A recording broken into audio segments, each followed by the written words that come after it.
BTTH life simulator system. अध्याय 201 आध्यात्मिक ऊर्जा सफलता के करीब।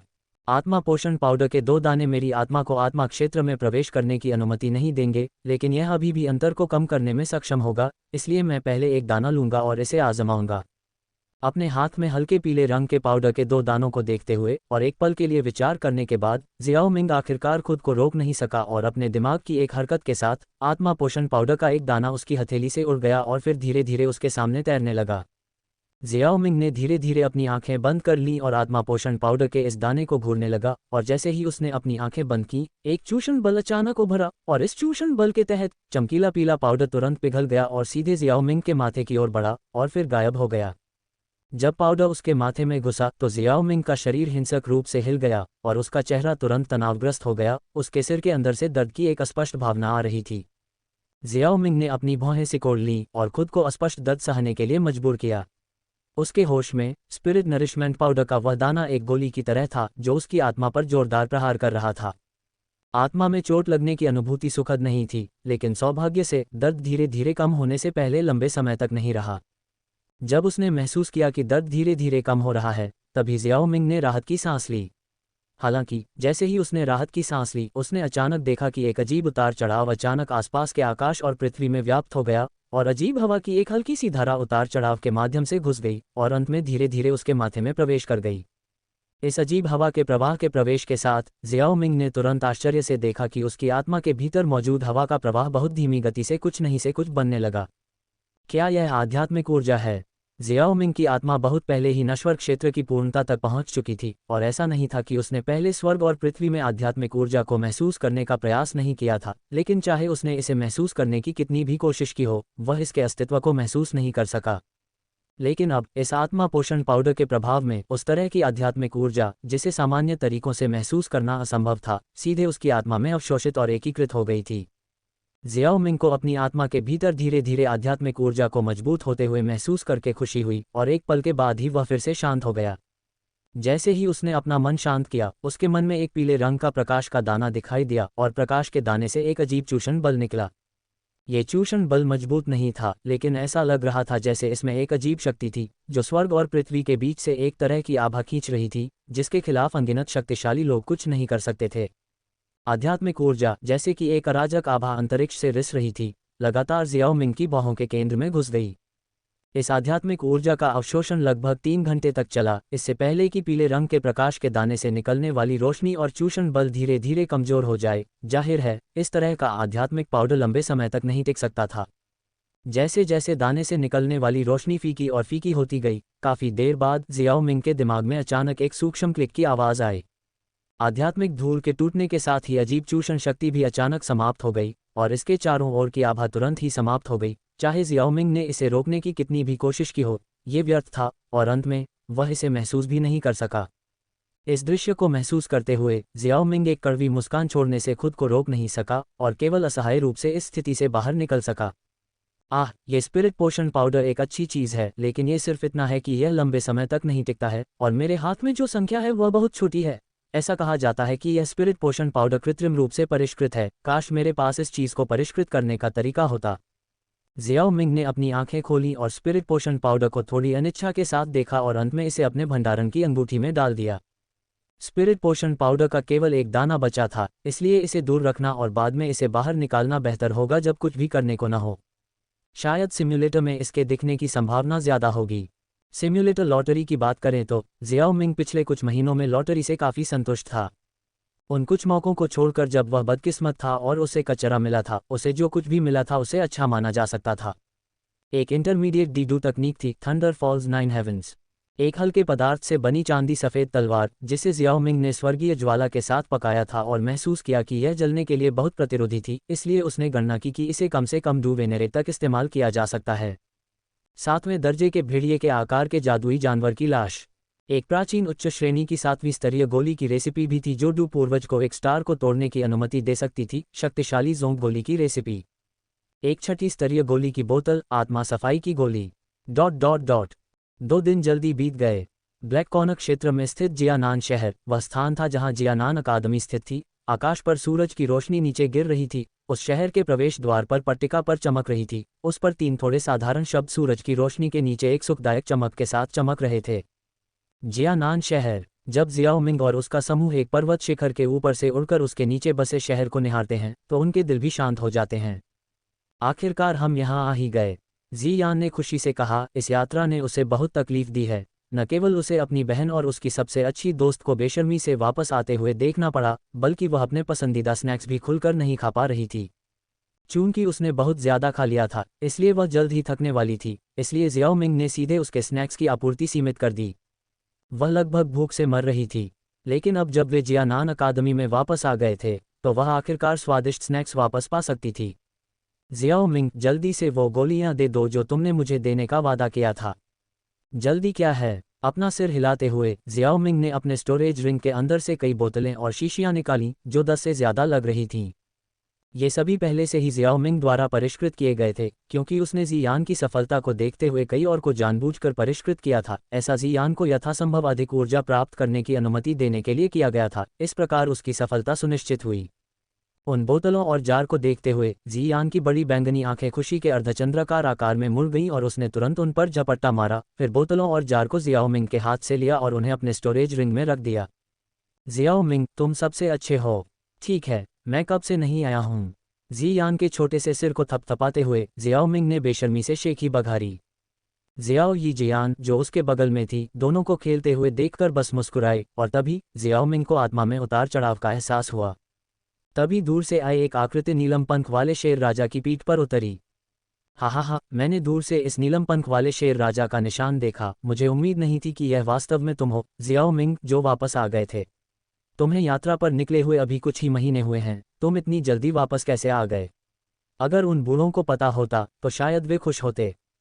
जो व्यक्ति आया था वह बहुत ही विशिष्ट रक्त लाल वस्त्र पहने हुए था। उसके बाल सफ़ेद थे और दाढ़ी सफ़ेद थी, और हालांकि वह मुस्कुरा रहा था, लेकिन यह उसके सामान्य गंभीर चरित्र के कारण एक कठोर मुस्कान की तरह लग रहा था। यह व्यक्ति कोई और नहीं बल्कि जियानान अकादमी का ग्रैंड कमांडर वू तियानलैंग था। ग्रैंड कमांडर मजाक कर रहा है, इस बार हम सिर्फ एक काम करने के लिए बाहर गए थे और काम खत्म होते ही हम वापस आ गए। इसमें अनिच्छा महसूस करने की क्या बात है? इसके विपरीत, मैंने आपको कुछ महीनों से नहीं देखा है और आपकी ताकत में बहुत सुधार हुआ है। अध्याय 202, गुरु और शिष्य की रात्रि वार्ता। जब वू तियानलैंग पहले आया था तो उसकी पीठ पर डुक्यूई पंख नहीं थे। डुक्यूई पंखों का उपयोग किए बिना वह अभी भी नीले आकाश से ऊपर उड़ने में सक्षम था, इसलिए वू तियानलैंग पहले से ही डू पूर्वजों की शक्ति रहा होगा और उसके शरीर पर राजसी आभा निस्संदेह इसका संकेत थी। जब उसने जियाओ मिंग को ये कहते सुना तो वू तियानलैंग हंसा। यह अभी भी आपकी जोंग ब्रेकिंग पिल की बदौलत है, मेरे अलावा वे अन्य बूढ़े लोग भी ऐसे ही हैं। इसे भूल जाओ, ज्यादा बात करने की कोई ज़रूरत नहीं है। जब तुम अकादमी में जाओगे तो तुम्हें सब पता चल जाएगा। ये कहते हुए वू तियानलैंग ने अपनी आंख के कोने से जियाओ यी जियान को देखा और आश्चर्य से कहा, हाँ, यह आभा शिखर दू सम्राट। मुझे उसे देखे हुए कुछ महीने हो गए हैं, उसकी ताकत इतनी तेजी से कैसे बढ़ गई? वू तियानलैंग स्तब्ध था, उसका चेहरा उलझन से भरा हुआ था। उसने एक बार जियो यी जियान को जियोमिंग के बगल में देखा था, तब वह सिर्फ एक डू ग्रैंड मास्टर थी। जियान एयर को यात्रा के दौरान थोड़ा अवसर मिला था। जियोमिंग ने उसे विदा देने से पहले विस्तार से नहीं बताया, जिससे एक भ्रमित वू तियानलैंग मौके पर ही रह गया। रात में चांद आसमान को सुशोभित कर रहा था और चमकीली चांदनी एक झरने की तरह थी जो आसमान से नीचे गिर रही थी और पूरी धरती पर फैल रही थी। एल्डर हुओ के आंगन में जियोमिंग और एल्डर हुओ एक दूसरे के सामने बैठे थे। मैंने सुना है कि आपके बगल में जहरीले शरीर वाली लड़की पहले से ही एक डू सम्राट है। एल्डर हुओ, जो बहुत छोटे लग रहे थे, ने जियोमिंग द्वारा परोसी गई चाय का एक घूंट लिया और धीरे से पूछा।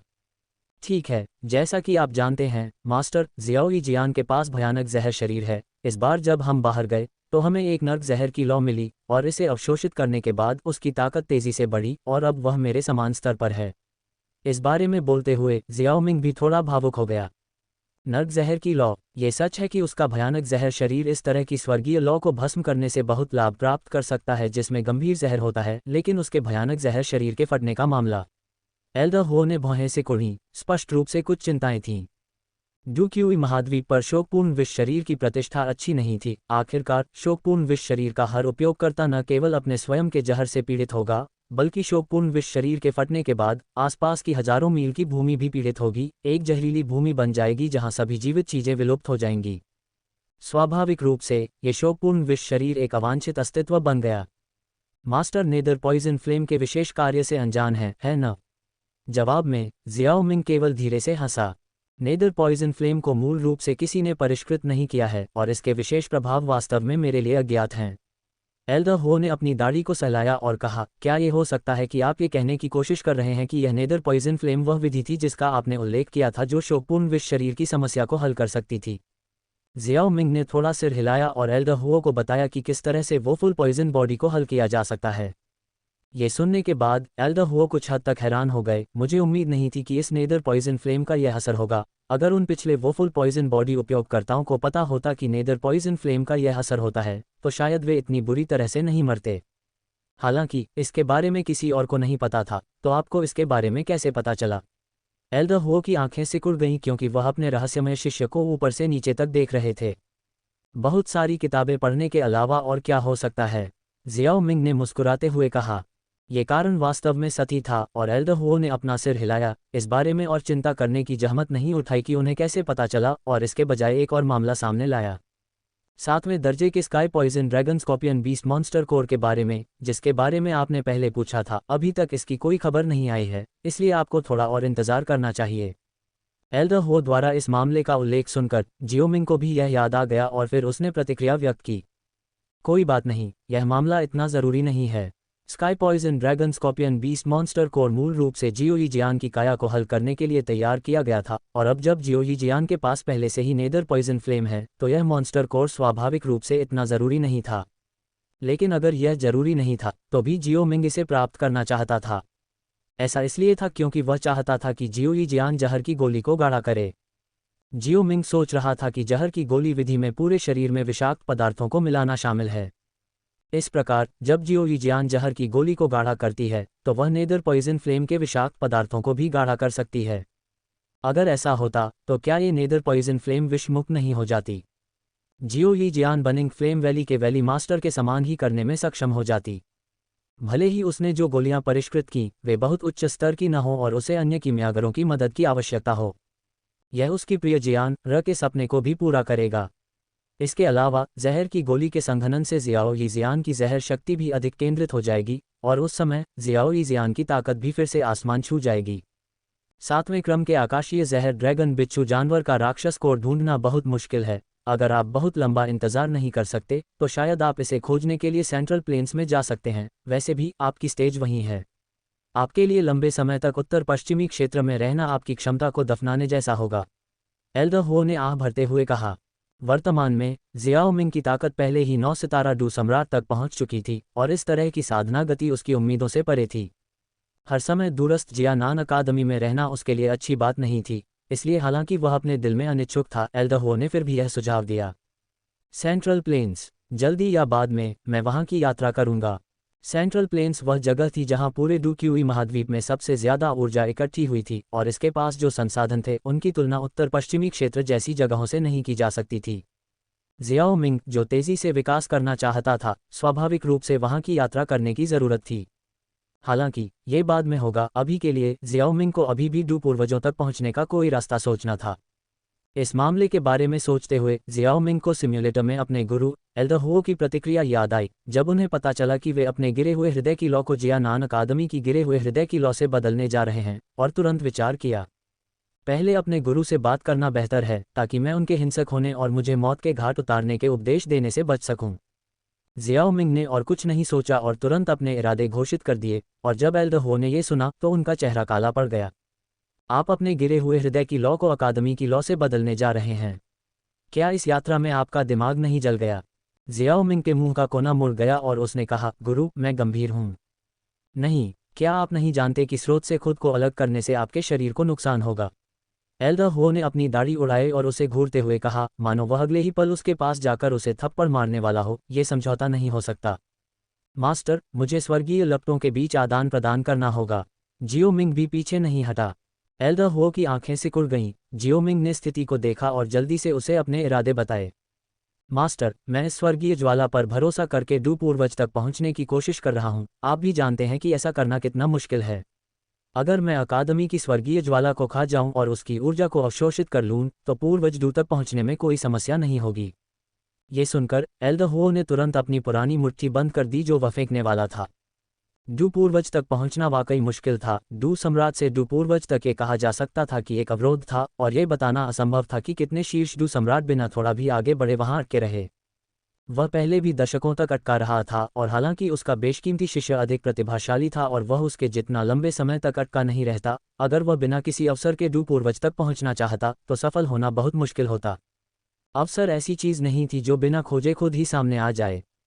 अध्याय 203 सोता हुआ जी यान। ये देखकर कि एल्दहुओ गहरे विचार में डूबा हुआ था, जियाओ मिंग ने तुरंत लोहे को गर्म करके मारा। मास्टर, चिंता मत करो, मेरे पास विशेष तकनीकें हैं, स्वर्गीय ज्वाला स्रोत को निकालने से मुझे इतना नुकसान नहीं होगा। ये वास्तव में सच था। आखिरकार स्वर्गीय ज्वालाएं सभी आत्मा द्वारा अवशोषित की गई थीं, इसलिए यह जियाओ मिंग के मूल शरीर को नुकसान नहीं पहुंचाएगी। यह आत्मा के लिए कुछ हद तक असुविधाजनक होगी। हालांकि जियाओ मिंग का वास्तव में अपने स्वर्गीय ज्वाला से स्रोत को निकालने का कोई इरादा नहीं था। जब समय आएगा तो वह सीधे आदरणीय तियानहुओ की उस छोटी सी बीज ज्वाला को छोड़ देगा। स्वर्गीय ज्वाला को निगलने के बाद धधकते आकाश की हुई रिफाइनिंग टॉवर का क्या होगा? हम आपके लिए टॉवर को कुछ समय के लिए रोक नहीं सकते। आप जानते हैं, डू पूर्वज तक आगे बढ़ने में बहुत समय लग सकता है। एल्दहुओ का स्वर ढीला हो गया, लेकिन बहुत ज्यादा नहीं, और वह अभी भी बहाने बना रहा था। इसके अलावा आपको ये भी पता होना चाहिए कि ब्लेजिंग स्काई की हुई रिफाइनिंग टॉवर के नीचे उस अग्नि आत्मा से निपटना कितना मुश्किल है। वह अग्नि आत्मा पहले ही आकार ले चुकी है। जियाओ मिंग आत्मविश्वास से मुस्कुराया। उसने ये सब सोचा था। ब्लेजिंग स्काई की हुई रिफाइनिंग टॉवर का मामला संभालना आसान है। मुझे याद है कि अकादमी के पास हॉट फ्लेम एसेंस को लंबे समय तक स्टोर करने के लिए एक विशेष कंटेनर है ना? तो तुम्हें पता है, ऐसा लगता है कि तुम्हारे पास फॉलिन हॉट फ्लेम के साथ 1 या 2 दिन से ज्यादा के विचार हैं, है ना? एल्दहुओ ने जियाओ मिंग को अर्थपूर्ण ढंग से देखा। जियाओ मिंग शर्मिंदगी से मुस्कुराया। मैं अकादमी को कोई नुकसान नहीं पहुंचा रहा हूं। वह बड़ी फॉलिन हॉट फ्लेम हर दिन उपद्रव कर रही है। यह एक छोटी फॉलिन हॉट फ्लेम के होने से मिलने वाले लाभों के बराबर नहीं है। चूंकि सभी लोग डू पूर्वज तक आगे बढ़ चुके हैं, इसलिए इस विद्रोही फॉलिन हॉट फ्लेम को दबाने का ये सही समय है। इससे कई लाभ हैं और एक भी नुकसान नहीं है। आप अकादमी के प्रति बहुत विचारशील हैं। एल्दहुओ ने बिना कुछ कहे अपना सिर हिलाया, लेकिन उसे ये भी स्वीकार करना पड़ा कि जियाओ मिंग ने जो कहा वह वास्तव में बहुत उचित था। एक युवा फॉलन हॉट फ्लेम पर स्विच करना वास्तव में जियानान अकादमी के लिए अच्छा होगा, और जियाओ मिंग इसका उपयोग डू पूर्वज तक पहुंचने के लिए भी कर सकता है। ये कहा जा सकता है कि यह सभी के लिए जीत जीत वाली बात थी। एकमात्र बात जो चिंता का विषय हो सकती थी वह ये थी कि Xiao Ming fallen hot flame प्राप्त करने के बाद भाग जाएगा, लेकिन ये कुछ ऐसा था जिसे वह, एल्दहुओ, जिसने जियाओ मिंग को बड़ा होते देखा था, गारंटी दे सकता था कि वह ऐसा नहीं करेगा। उसे इस बात की चिंता थी कि जियाओ मिंग द्वारा बताई गई वह विशेष तकनीक असली थी या नहीं। क्या आपकी वह विशेष तकनीक असली है या नहीं? एल्दहुओ के चेहरे पर संदेहास्पद भाव था। बेशक, यह असली है। जियाओ मिंग ने उसकी छाती थपथपाई और उसे आश्वस्त किया। अंत में जियाओ मिंग के अनुनय के तहत एल्दहुओ अनिच्छा से सहमत हो गया। अगले दिन जियाओ मिंग, जिसने बाहरी अकादमी में एक दिन बिताया था, सीधे जियान के साथ साथ जियाओ ही जियान के साथ आंतरिक अकादमी में चला गया। इस बीच नीलम पंख वाला शेर राजा अभी भी एक सवारी के रूप में सेवा कर रहा था। जियाओ मिंग की तरफ झुककर जियान अभी भी अपने मुंह में गोलियां डाल रही थी, लेकिन उसकी नज़र जियाओ ही जियान पर टिकी थी जो जियाओ मिंग की बाहों में थी। अंदर ही अंदर वह बुदबुदाने लगी, हम बस इंतजार करो बहन, जब मैं डू सम्राट तक पहुंच जाऊंगी तो मैं भी बड़ी हो जाऊंगी, और फिर हम देखेंगे कि जियाओ मिंग किसे पसंद करती है। हे। जियाओ ही जियान की कल्पना करते हुए कि वह जियाओ मिंग की बाहों में खुद का आनंद लेते हुए ईर्ष्या से उसे देख रही है, जियान खुद को जोर से हंसने से रोक नहीं पाए। इसने जियाओ मिंग का ध्यान खींचा। अगर वह नहीं देखता तो ठीक था, लेकिन जब उसने देखा तो वह हैरान रह गया। जियान का चेहरा लाल क्यों था? जियाओ मिंग ने जल्दी से अपना हाथ जियान के छोटे सिर की ओर बढ़ाया, केवल यह महसूस करने के लिए कि उसका छोटा सिर भट्टी की तरह गर्म था। क्या अब तुम मुझे पसंद करती हो, जियाओ मिंग? इस समय जियान को थोड़ा चक्कर आ रहा था।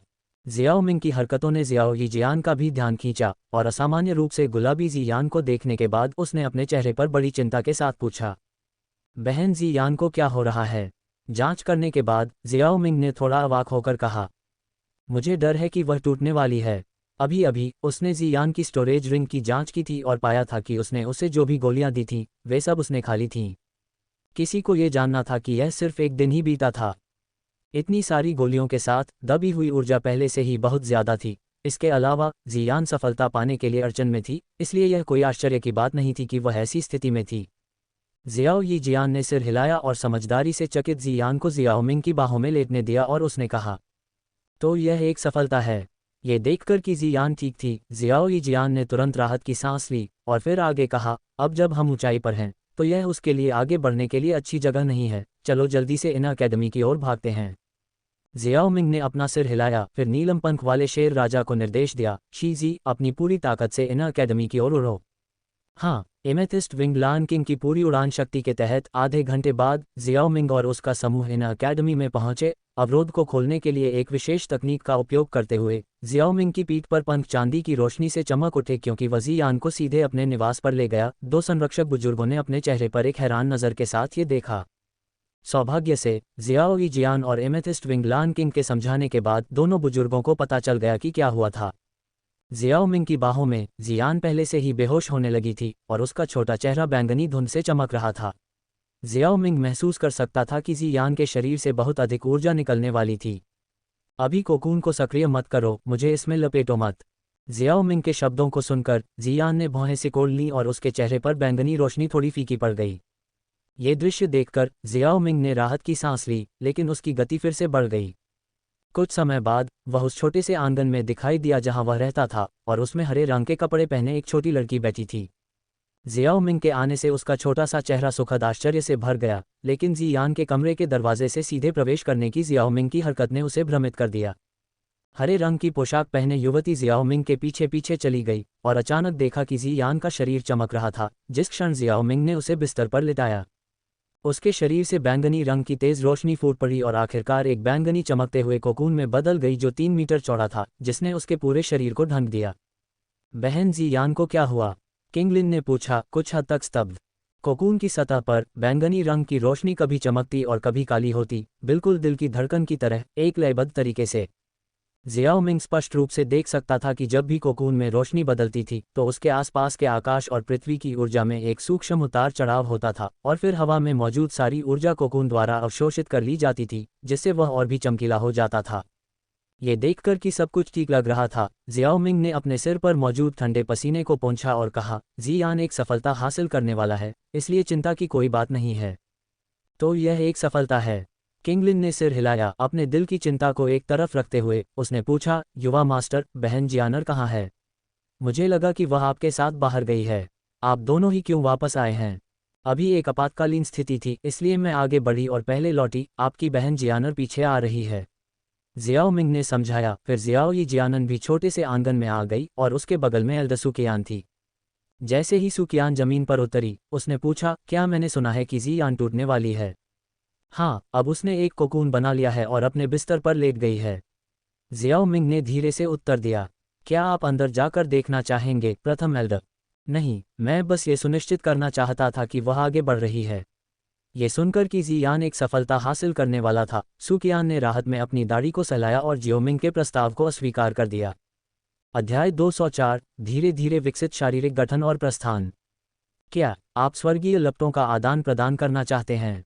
हॉल में प्रथम एल्डर सुकियान जियाओमिंग की बात सुनकर चौंक गए और आश्चर्यचकित चेहरे के साथ पूछा, ये सही है और मैं इसे करने के लिए आपकी सहमति चाहता हूँ, प्रथम एल्डर, जियाओमिंग ने धीरे से कहा और समझाना शुरू किया।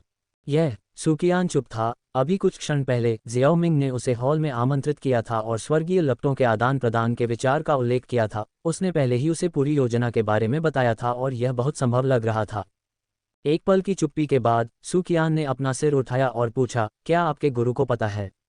मैंने कल ही अपने गुरु से इस पर चर्चा की थी और वे सहमत हो गए थे। उस स्थिति में तो चलो इसे करते हैं। सुकियान तुरंत सहमत हो गई। जियाओमिंग की योजना काफ़ी संभव थी। अगर यह पहले होता तो वह निश्चित रूप से इस योजना के लिए सहमत नहीं होता। अकेले उसके साथ उसे अकेले ही गिरे हुए हृदय की ज्वाला को दबाने के लिए बहुत प्रयास करने पड़ते। ये तो बताने की ज़रूरत ही नहीं कि इस तरह के कृत्य से ब्लैक कॉर्नर क्षेत्र के हान फेंग जैसे लोगों का ध्यान आकर्षित हो सकता है। लेकिन अब जियाओमिंग की वजह से जियानान अकादमी में कई और दो पूर्वज थे और उनकी संयुक्त ताकत के साथ गिरे हुए हृदय की ज्वाला को दबाना केवल एक छोटी सी समस्या थी। ब्लैक कॉर्नर क्षेत्र के सबसे शक्तिशाली लोगों को भी उन्होंने खत्म कर दिया था और आने वाले वर्षों में बहुत सी ताकतें जियानान अकादमी में आकर परेशानी खड़ी करने की हिम्मत नहीं कर सकती थीं। जहां तक उस स्थिति की बात है जहां जियाओमिंग स्वर्गीय ज्वाला प्राप्त करने के बाद उनसे मुंह मोड़ लेगा, सुकियान ने इस पर विचार नहीं किया। आखिरकार जियाओ मिंग 6 साल की उम्र में जियानान अकादमी में आया था और वर्तमान तक यहीं पला बड़ा था, इसलिए यह पूरी तरह से कहा जा सकता था कि वह जियानान अकादमी का प्रत्यक्ष वंशज था और सुकियान ने उसे प्रथम एल्डर का पद सौंपने के बारे में भी सोचा था। इस दिशा में न सोचना स्वाभाविक था और जियाओ मिंग की प्रतिष्ठा जियानान अकादमी में सभी के लिए बहुत स्पष्ट थी, इसलिए सुकियान को बहुत राहत मिली। इसलिए उसने केवल ये सोचने के बाद कि यह कितना व्यवहार्य था, जियाओ मिंग की योजना पर सहमति व्यक्त की। ये देखकर कि सुकियान सहमत हो गया, जियाओ मिंग के चेहरे पर मुस्कान आ गई। फिर इसके बाद मुझे आपको फॉलन हॉट फ्लेम को पकड़ने के मामले में परेशान करना होगा, प्रथम एल्डर। सुकियान ने भी एक असहाय मुस्कान प्रकट की, हालांकि समझ गया कि गिरे हुए हृदय की ज्वाला ऐसी चीज नहीं है जिसके साथ खिलवाड़ करना आसान है। मुझे अभी भी आपके गुरु ओल्ड हु और अन्य लोगों के साथ चर्चा करनी है, इससे पहले कि मैं ऐसा कर सकूं। इस बीच पहले इस विशेष कंटेनर को भर लें। इसके साथ ही सुकियान ने एक मानव सिर के आकार का लाल कड़ाही निकाला। Blazing sky QE refining tower का महत्व स्वाभाविक रूप से इन अकादमी के लिए अत्यंत महत्वपूर्ण था, अन्यथा सुकियान और अन्य लोग मृत्यु तक इसकी रक्षा करने की शपथ नहीं लेते। यदि गिरे हुए हृदय की ज्वाला गायब हो जाती तो बढ़ती हुई साधना गति का प्रभाव धीरे धीरे कमजोर हो जाता या यहाँ तक कि समाप्त भी हो जाता, और उस स्थिति में blazing sky QE refining tower के अस्तित्व का कोई मतलब नहीं रह जाता। Blazing sky QE refining tower के बिना इन अकादमी की मजबूत लोगों की साधना करने की गर्वित प्रणाली टूट सकती थी और इसके परिणाम काफी गंभीर होते। इसलिए ये सुनिश्चित करने के लिए कि जब जियाओ मिंग स्वर्गीय ज्वाला को भस्म कर रहा था तब blazing sky QE refining tower का सामान्य संचालन प्रभावित न हो, अभी भी तैयारियां करनी थीं। ये ज्वाला एकत्र करने वाला कड़ाही है, आपको अगले कुछ दिनों में इसे पर्याप्त हॉट फ्लेम एसेंस से भरना याद रखना चाहिए। सुकियान ने गंभीरता से निर्देश दिया। मैं करूंगा, जियाओ मिंग ने कहा और सुकियान द्वारा सौंपी गई ज्वाला एकत्र करने वाली कड़ाही को गंभीरता से स्वीकार किया। तो मामला सुलझ गया है, 2 दिन में मुझसे मिलने आना। इस मामले को समझने से पहले अभी भी बहुत काम करना है। ये कहने के बाद सुकियान अपनी सीट से उठे और जियाओ मिंग द्वारा उन्हें बाहर ले जाया गया। इसके तुरंत बाद जियाओ मिंग दरवाजे से वापस अंदर चले गए। किंग लिन, जिन्होंने समझदारी से हॉल के अंदर बात नहीं की थी, जल्दी से खड़े हुए और कहा, डू पूर्वज, यंग मास्टर के लिए आपकी अगली सफलता पर बधाई। हे, अभी भी इसके लिए समय है। किंग लिन के छोटे से सिर को थपथपाने के बाद जियाओ मिंग ने उसे बैठने के लिए कहा और उसके सामने कुर्सी पर बैठकर चाय की चुस्की लेने के बाद वह उसे घूरने लगा। जियाओ मिंग की घूरती निगाहों को देखते हुए किंग लिन की बर्फ सी सफ़ेद गर्दन लाल रंग में रंग गई और उसके पैर थोड़े बेचैन हो गए, एक दूसरे से रगड़ने लगे। किंग लिन कुछ ही महीनों में काफ़ी अच्छी तरह से विकसित हो गई थी और जियाओ मिंग उसे और अधिक देखने से खुद को रोक नहीं पाए। ये देखकर जियाओ यीजियान, जो जियाओ मिंग के बगल में बैठी थी, ने अपनी आंखें घुमाईं। साथ में इतना समय बिताने के बाद उसने जियाओ मिंग के कुछ तौर तरीकों को भी जाना। उदाहरण के लिए, जियाओ मिंग को दूसरों को चिढ़ाना बहुत पसंद था और जियान आमतौर पर इसका शिकार होता था, लेकिन निश्चित रूप से जियाओ मिंग की चिढ़ाना आमतौर पर हल्का और बहुत बार नहीं होता था। इसलिए उसने उसे अपनी छोटी बहन को चिढ़ाने से रोकने के लिए उसे एक सौम्य चेतावनी देने का फैसला किया। आउच! जियाओ मिंग को अपनी कमर में चुभने वाला दर्द महसूस हुआ और जैसे ही वह मुस्कुराते हुए जियाओ यीजियान को देखने के लिए मुड़ा, उसे एहसास हुआ कि उसने उसे गलत समझा है। इस बार वह किंग लिन को चिढ़ा नहीं रहा था, वह सिर्फ उसके साधना स्तर को देख रहा था। खैर, यही उसका प्रारंभिक लक्ष्य था। खांसी, इन कुछ महीनों में तुम्हारी साधना कैसी रही है, किंग लिन? हालांकि उसने पहले ही उसकी साधना की प्रगति देखी थी, फिर भी जियाओ मिंग ने पूछने का फैसला किया। कभी कभी प्रश्न में व्यक्ति द्वारा दिया गया उत्तर उन्हें अधिक संतुष्ट महसूस कराता था। उसी समय उसने जियाओ यीजियान का हाथ थामा और उसकी ओर ऐसे देखा जैसे कि वह अपनी बेगुनाही घोषित कर रहा हो। किंग लिन ने यंग मास्टर के बाहर रहने के दौरान भी ढिलाई नहीं बरती। अब मैं पहले से ही 9 सितारा डू मास्टर हूँ। अपनी बड़ी बहन और उसके यंग मास्टर के बीच संबंधों में स्पष्ट प्रगति का आंतरिक रूप से जश्न मनाने के बाद किंग लिन ने खुशी से जवाब दिया, क्योंकि उसकी खूबसूरत बड़ी आंखें उसके यंग मास्टर की प्रतिक्रिया को उत्सुकता से देख रही थीं। किंग लिन वास्तव में मेहनती है। जियाओ मिंग ने मुस्कुराते हुए उसकी प्रशंसा की। ये सब यंग मास्टर की अच्छी शिक्षाओं की बदौलत है। जियाओ मिंग की प्रशंसा पाकर किंग लिन के चेहरे पर खुशी की मुस्कान आ गई। क्या तुमने मेरे द्वारा दिए गए स्काई सरपेंट सीक्रेट कोड का अच्छे से अभ्यास किया है? जियो मिंग ने दूसरा सवाल पूछा। स्काई सरपेंट सीक्रेट कोड में डू तकनीक के पास स्काई सरपेंट हवेली के सभी शक्तिशाली लोगों का ज्ञान था, भले ही वह आसपास न हो। किंग लिन अभी भी अपने आप पर अच्छा अभ्यास कर सकती थी। हाँ, किंग लिन ने जोर से अपना सिर हिलाया। मैं तुम्हें दिखाऊंगी, यंग मास्टर, किंग लिन ने कहा कि जैसे ही उसकी पुतलियों में हरे रंग की रोशनी की चमक दिखाई दी और अचानक 3 छोटे धब्बे बन गए। हॉल के बीच में अचानक 3/4 दर्जे के सांप जैसे जादुई जानवर दिखाई दिए, जिनमें से एक के 2 सिर थे और यह स्पष्ट रूप से 2 सिर वाला ज्वाला आत्मा सर्प था जिसे लंबे समय से नहीं देखा गया था। सांप की आभा उस समय की तुलना में बहुत कमजोर थी जब जियाओ मिंग ने उसे पकड़ा था। किंगलिन को इन 3 जादुई जानवरों को छोड़ते देख जियाओ मिंग स्तब्ध रह गया, फिर बोला, क्या तुम पहले से ही अपने पुतली स्थान में जादुई जानवर रख सकते हो? मम्मा, आपके द्वारा दिए गए स्काई सर्प सीक्रेट कोड के लिए धन्यवाद यंग मास्टर, अन्यथा मैं इतनी जल्दी इस कौशल में महारत हासिल नहीं कर पाता। बहन हान यू और अन्य मून स्पिरिट बहनों ने इन अकादमी के बाहर इन 2 जादुई जानवरों को पकड़ने में मेरी मदद की। उन्हें अपने पुतली स्थान में रखने के बाद मैंने पाया कि वे सभी मुझे युद्ध के दौरान अधिक डूक्यूई प्रदान करते हैं और मेरी साधना की गति भी दोगुनी हो गई है। अगर जियाओ लिंग, जियाओ शुआंग और जियाओ टेन थोड़े और शक्तिशाली होते तो मैं और भी तेजी से साधना कर पाता। किंगलिन के शब्दों ने जियाओ मिंग को गहरे विचारों में डुबो दिया और एक पल के बाद उसने कहा, अपनी बहन जियानेर को अगले कुछ दिनों में कुछ 5वीं श्रेणी के सांप प्रकार के जादुई जानवरों को पकड़ने के लिए ले चलो। जियानेर, मैं अगले कुछ दिनों तक उसकी मदद करने के लिए तुम्हें परेशान करूंगा। मम्मा, मेरी छोटी बहन की मदद करना कोई परेशानी की बात नहीं है, मैं उसे आसपास के जंगलों में ले जाऊंगा। इसके अलावा मुझे अपनी ताकत बढ़ाने की आदत डालने के लिए कुछ लड़ाइयाँ भी लड़नी होंगी। जियाओ यी जियान ने किंगलिन के पास जाकर उसके गालों को चुटकी से दबाया और उसने धीरे से कहा। जियाओ मिंग मुस्कुराया और सिर हिलाया, फिर अपना हाथ उठाया और हरे रंग की जेड की एक बोतल निकाली जो उसके स्टोरेज रिंग से विशेष उतार चढ़ाव उत्सर्जित करती थी। जियाओ यी जियान और किंगलिन ने तुरंत जेड की बोतल की ओर उत्सुक नजर डाली। ये 6ठी श्रेणी की आत्मा शुद्धि गोली है जो आत्मा शक्ति को बढ़ा सकती है और बोतल के अंदर उनमें से 3 हैं। किंगलिन, चूंकि आपको अगले चरण में 5वीं श्रेणी के जादुई जानवरों को नियंत्रित करना होगा, इसलिए आपकी आत्मा शक्ति पर बोझ बहुत अधिक होगा, इसलिए एक ले लो। जियान एयर, आप दूसरी गोली ले लेंगे और यदि आपका आत्मा क्षेत्र अभी तक नश्वर क्षेत्र की पूर्णता तक नहीं पहुंचा है तो शेष गोली भी ले लो। जियो मिंग ने बोतल जियो यी जियान को सौंप दी। क्या इससे आत्मा की शक्ति बढ़ सकती है? जियाओ यी जियान की खूबसूरत आंखों में आश्चर्य था क्योंकि उसने जियाओ मिंग के हाथ से बोतल ली थी। थोड़ी देर तक बोतल को ऊपर से नीचे देखने के बाद उसने उसे अपनी स्टोरेज रिंग में रख दिया, फिर किंगलिन को इशारा किया और एक चंचल मुस्कान के साथ जियाओ मिंग की ओर देखने लगी। उस स्थिति में हमें भी तुम्हें कुछ देना होगा। उसे इशारा करते देख किंगलिन समझ गई कि उसका क्या मतलब है और अचानक से शर्मीली हो गई और जादुई जानवरों को फिर से अपनी पुतलियों के स्थान पर रखने के बाद वह आज्ञाकारी रूप से उसके पास पहुंची। जियाओ मिंग की जिज्ञासु निगाहों के नीचे जियाओ यी जियान और किंगलिन उसके सामने खड़े थे।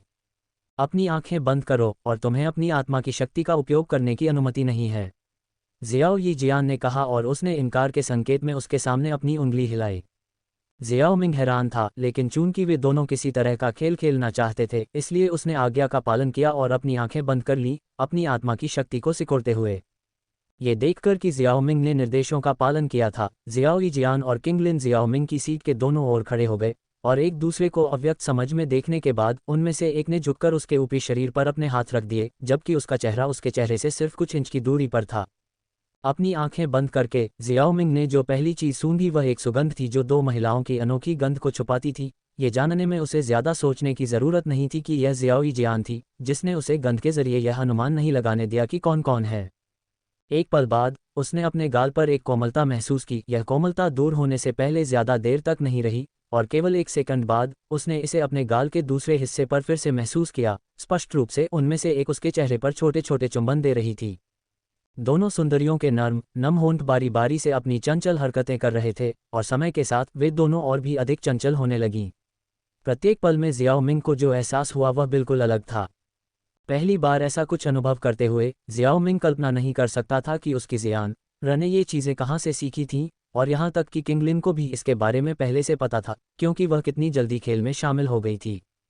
कुछ मिनट बाद जियाओ मिंग को लगा कि वे उसके चेहरे से दूर चले गए हैं और उसकी नाक में जो खुशबू भर गई थी वह फीकी पड़ गई।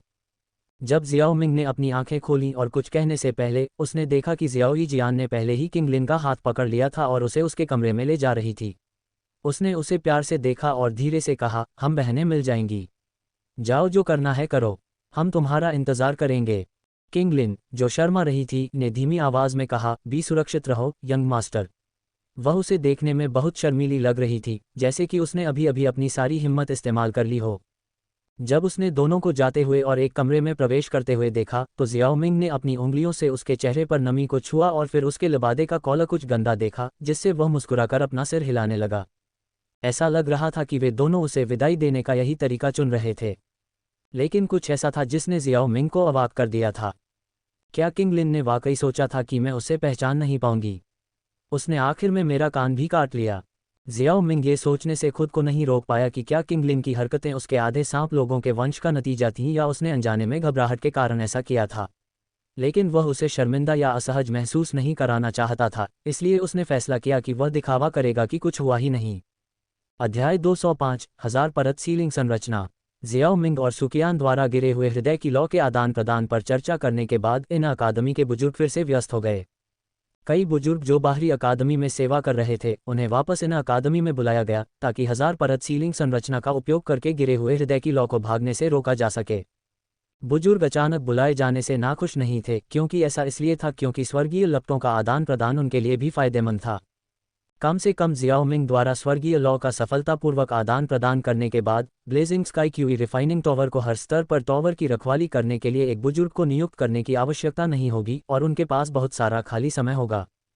इन अकादमी के बुजुर्गों के अलावा इन अकादमी के छात्र भी प्रभावित हुए, क्योंकि कई छात्र जो blazing sky QE refining tower में साधना करने जाना चाहते थे उन्हें बताया गया कि टॉवर कुछ समय के लिए बंद रहेगा। इससे कई साधना उत्साही लोगों को कुछ समय के लिए विलाप करना पड़ा, लेकिन सौभाग्य से टॉवर का बंद होना लंबे समय तक नहीं रहा और इससे बहुत अधिक हंगामा नहीं हुआ। सभी आवश्यक तैयारियां करने के बाद सुकियान और अन्य लोगों ने आधिकारिक तौर पर गिरे हुए हृदय की ज्वाला को दबाने का ऑपरेशन शुरू किया।